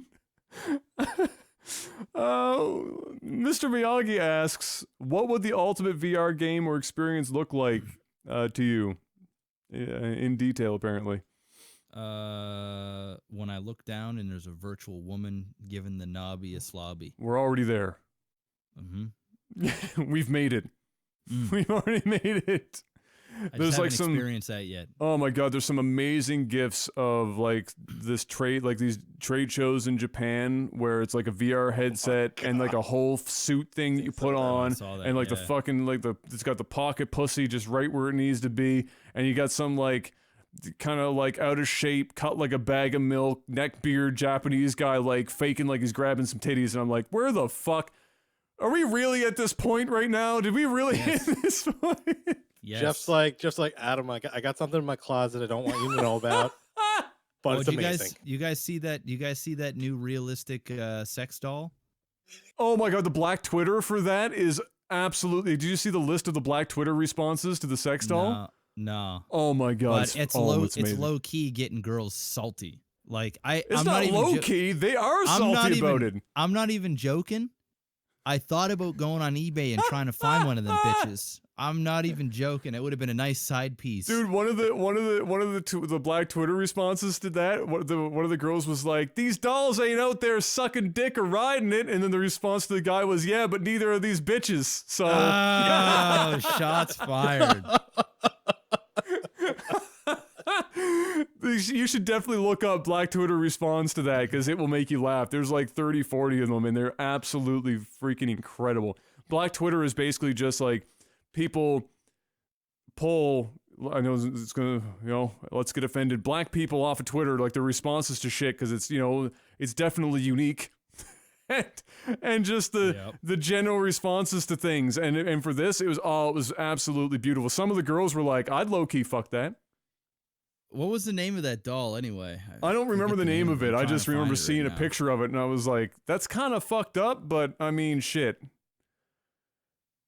And it was almost, I think it was like an Asian. Yeah, anything like this is 100%. All of the technology is going to be coming out of Japan first and foremost, and then everyone else will be doing subpar versions of whatever Japan comes up with. Because if there is a sex-related thing that doesn't involve 2 actual human beings having to come together to make it happen, Japan knows about it. Japan knows about it, and they are on the forefront of that shit. Fuck, I'm trying to search it, but I can't find it. Must be. Is it a blow up doll? No, hell no. No. It is definitely not a blow up doll. What is it, like a sex? What were I they called? just- Like real? I don't know. You can probably just look up Japanese sex doll or something and see what's come up recently. I don't know. I'm trying to find this damn thing. The ultimate adult experience. Oh, that's the VR thing. I don't know. Can't find it, boys. Sorry, I tried. Just can't find it. Oh, I need to definitely find that. If I find that list, I'm on so many porn sites right now that it's just my history right now is gonna look real bad. Oh my god. Goodness, some of these look really real. oh no, dude, Japan is not fucking around. Like we are 10, 15 years out from some seriously epic sex doll shit. Pretty sure Mr. Miyagi was not expecting this line of questioning. Probably not. Oh, That's what you get, Okay. Mr. Miyagi. Enjoy. all right. What's next? We didn't even get to respond. It was just you Oh, and okay. VR sex. Okay, sorry, my bad. I mean, I actually don't know. I think that there are bits and pieces of once, you know, been really cool, like the bridge simulator for Star Trek. I think eventually that gets to a point where it would be pretty badass to have like be a much better implementation of it. And then I've said this a few times before as well. I just want puzzle adventure games in VR because like turning knobs and doing all the puzzle shit in VR Be amazing. is pretty fucking awesome, right? Like then you feel like you're actually solving the puzzle, like you're physically solving the puzzles, which is a big step up. So I think that's, you know, my two big usage scenarios and the entire genre. I want Riven in VR so damn bad. You don't even know. I'd buy VR just for that, but I think we're never gonna see it, or I'm gonna be a very old man by the time it comes back around. What about you, Yeah. Panic? I'm gonna say something like Sword Art, but I know that's not happening anytime soon. Realistically, one of the cool things I really want that's kind of out now but not really well done is freaking like tabletop. Like to be able to do like a VR tabletop where you can like play different games with like the actual full things, you know, like a little bit more than like in like a mixed reality, augmented reality. Like for example, if I wanted to play Battlefleet Gothic, the tabletop version with a friend, like have like the 3D ships in front of us and be able to be like move them and do that like the full interaction, you know, without having to necessarily be there or pull out a whole bunch of things. I think you can do a lot of cool stuff with like tabletop, like D&D and all that stuff. I would love to get like a robust build. Yeah, because there are a lot of people that play D&D that are You can't spread meet, out, like, right? all You over, can't yeah. be in a single location. So to be It able would to be have cool. It it, would give the thing some life too. Like, you know, if Yeah. you're playing something and you summon a dragon or whatever, it can actually like kind of be on the piece and kind And of I- have animation. can and- I I've also realized toss out that in Yu-Gi-Oh? Star Trek. Ooh. Yeah, Card I- games? Yeah, like I went into the whole Star Trek VR thing. One of the coolest things about it wasn't that you were doing Star Trek; it's that very seamlessly, it was intuitive to interact with the other people online, people you might not have ever met, because they have an avatar. When they wave their hand waves. And you're like there. If you do something like D&D or a card game where you have like the actual person sitting in chairs and you can do the interaction and you can talk, it makes it a lot more. I don't know. It's a lot more natural to interact with, even though you know you're in a virtual environment, which I thought was pretty awesome. No, I think VR, maybe not VR, but augmented reality card games where you scan a card in and it shows up in the arena. Like you could have a place set up in your room that looks like a fucking little battle arena, and then in AR it just adds, you know, you're just seeing This it guy's show up in building, the arena. This guy's building one for Magic. Oh, really? On HoloLens. It plays like the card game, but he's been messing around with like when you play a land, like the actual the board changes? the play space will change a little bit. Oh, and stuff. that'd be dope. So That'd it's be still dope. got like cards and everything, but you know, Yep, definitely, pretty cool. definitely. All right, next question. What do we got?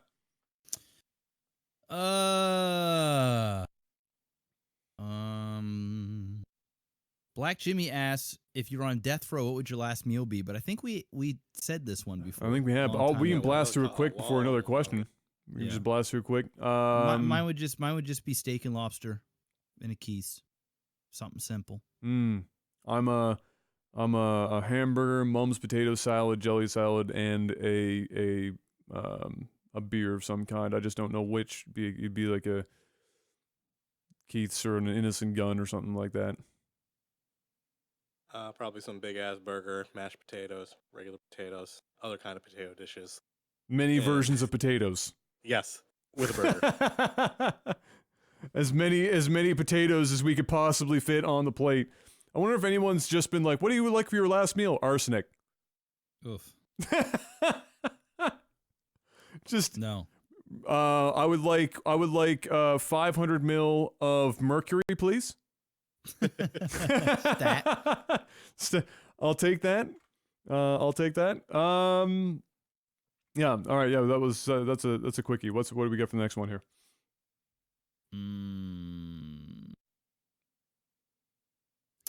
Video games have taught me some profound lessons about myself. That's from Travis Vorel.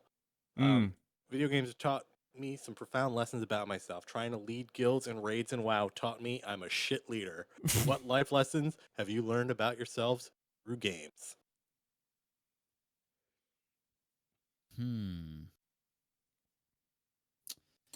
I think the one for me is just probably when I reach my goal to hit Grandmasters and just kind of sticking to something and through repetition and not listening exactly to what other people have to say in terms of like how to play and just kind of finding my own way through trial and error and grind and persistence.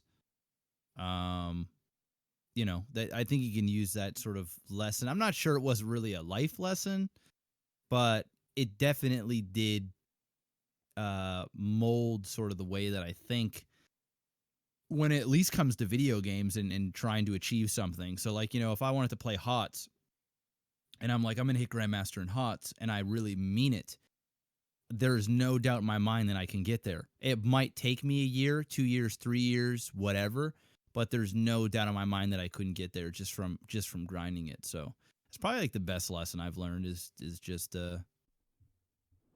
grind until you do it. And you can kind of do that with anything in life, really. If you work hard enough at it, you can achieve something. As long as it's realistic, you know, if you're realistic. So via Back to the Future mentality, if you put your mind to it, you can accomplish anything. That's right. I'm gonna say it's not life lesson, but something that, like, I learned about myself when playing games is that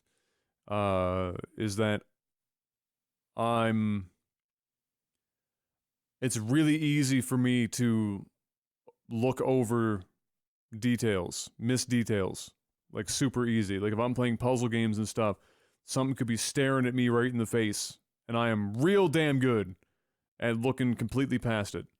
And then what I inevitably ended up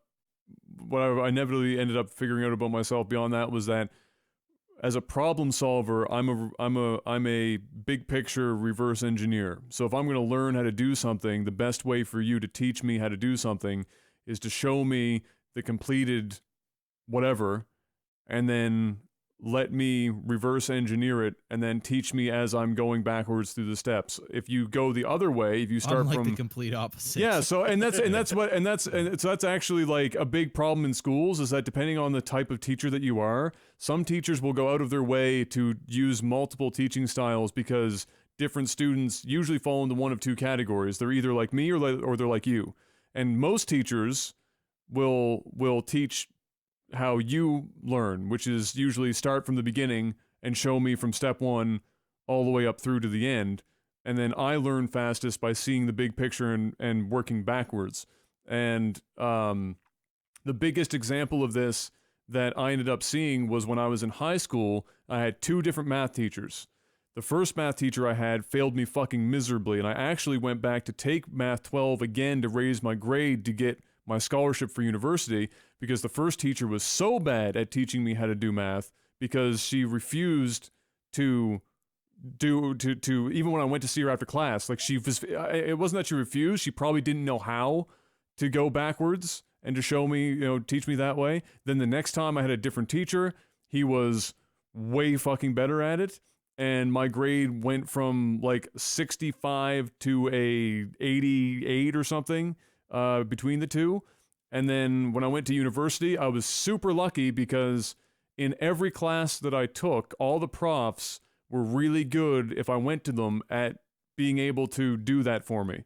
Or some of them did it by default. It's super rare, but my stats prof actually did that. So when we had a class, he would, without even teaching us how to do anything, he'd just say, here's the problem. You have the equation list in front of you. Talk with the people around you in little groups, and then in 10 minutes, we're going to write the answers on the board. I don't care if you're wrong or not. And when you have an answer, come to me, and when you're done, you're going to go teach other people how to do it your way if they haven't solved it by the time we're done. And sometimes you'd be teaching other kids the wrong fucking method, and it would be the wrong answer, but when he would go up and he would show you the right way at that point, you would remember better that that's not how you fucking do it, and then that's the right way. And the class did really well, and thankfully for me that was the case. But games taught me that when I was playing Myst with Dad and Rama when I was younger, certain puzzles would be displayed that way, and I would solve them super quick. But if they were the opposite and they expected me to go from like the genesis of a problem up through, I was fucked. Take me forever. Took me so long, and to this day it's the same way. Like when I stream games, it's super frustrating because the majority are like you, Jeff. So in chat, they've already fucking solved the problem, and I'm like, and I'm like, my brain's melting, I'm trying to fucking solve the problem, and chat's like, you're so fucking stupid, just press the yellow button, and I'm just like, I don't know what I'm doing, and then, like, there'll be other times where I just solve something, they're like, how the fuck do you get that, but not that? And that's kind of what it is, and games taught me that, and that's a super good thing to know about yourself, because a lot of people do terribly in school because they don't know how they learn, like, they don't know what way they lean, and they just rely on the teachers to do all that work for them. So yeah. That's my bit. I'm gonna go with I have pretty good critical thinking skills, which I've learned from video games. Especially from like learning, like pretty much teaching myself as a little kid, play Warcraft and those type of games. That's like my kind of thinking is like big picture strategy, not necessarily like the microing of the units and stuff, but like looking at like a bigger board or a bigger picture and being like, these are ways to like, run strategies. The chess player. The strategy aspect of it. Yeah. I'm just like, I'm good at that. I like that. That's me. Mm-hmm. That's what I learned. All right. Well, last one, super quick here. Zero Rival. Favorite colors? Mine's blue. Red. Blue. Oh, fuck you guys. There it is. See, we're already divided now. Now we're gonna have to be against each other for the rest of time. I'm Team Red. You're Team Blue. No, I love blue, but if I pick a color, it's usually red. I wouldn't paint my bedroom red, but I'd paint it blue. Red is a bit of an aggressive color to have along your house. It's like you're just gonna get pissed off every time, you enter the room. Maybe that's what you want in your bedroom. Maybe you want to be angry every time you go to bed. I don't know. But yeah. We're gonna go upstairs and Oxy has painted your room red. Just some deep shade of red. It's like, what now, Adam? What now? It's true. I had a relative whose bathroom was painted red, and like you just take angry shits in that bathroom. just go to the bathroom. You're like, just screaming Why am at I yourself. so angry? Why am I so angry? I'm friggin' taking shits in twice the time though. Just super half the time I should say. Just super quick.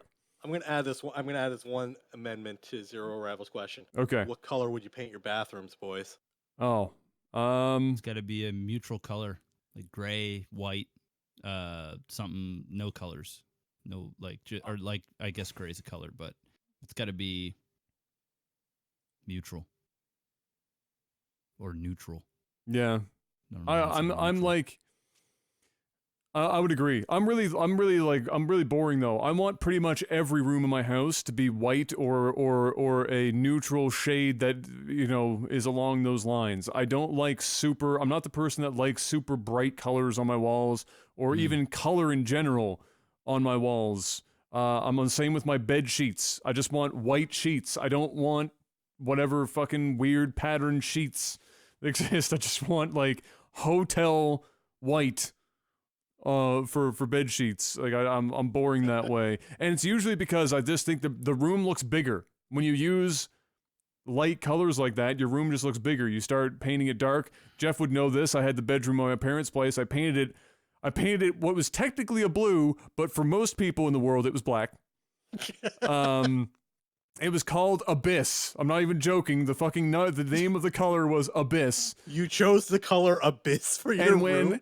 Well, see, here's the thing. Mom and Dad were crazy enough to let me paint the room. Okay, and when I picked that, let me paint the room when I moved back home. When I picked the paint chip out, what my parents didn't tell me was that what you need to be aware of is that the shade that actually ends up on the walls tends to be 2 chips darker than whatever you pick off of that shelf. So when I picked Abyss, we went from black to like the Marianas Trench. The shit was dark. And that room is pretty big. It's like 13 by 13 square, but it ended up looking like you were in a fucking jail cell. It's tiny because it's so dark. The trick I've learned is if you're going to color a room with a color, you pick like a light accent color, like a neutral gray or like a really light beige for the 3 walls. And the 1 wall. An accent wall, Panic? Yes. That shit works. I'd rather use wallpaper for an accent wall than paint it. Sucks. Dude, wallpaper's making a comeback, bro. Fucked up. We're all gonna have paisley all over our walls all over again. We're gonna hate it. Ladies and gentlemen, that's the end of the Technical Health Podcast for this week. Time to head on over to the end screen. Give some shout outs to the Patreon producers.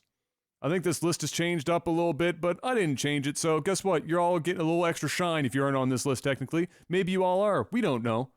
We're professional around here at Technical Alpha. Jetrix, I'm going to say probably still there. If not, it doesn't matter because he's already basically paid for the house I don't own yet.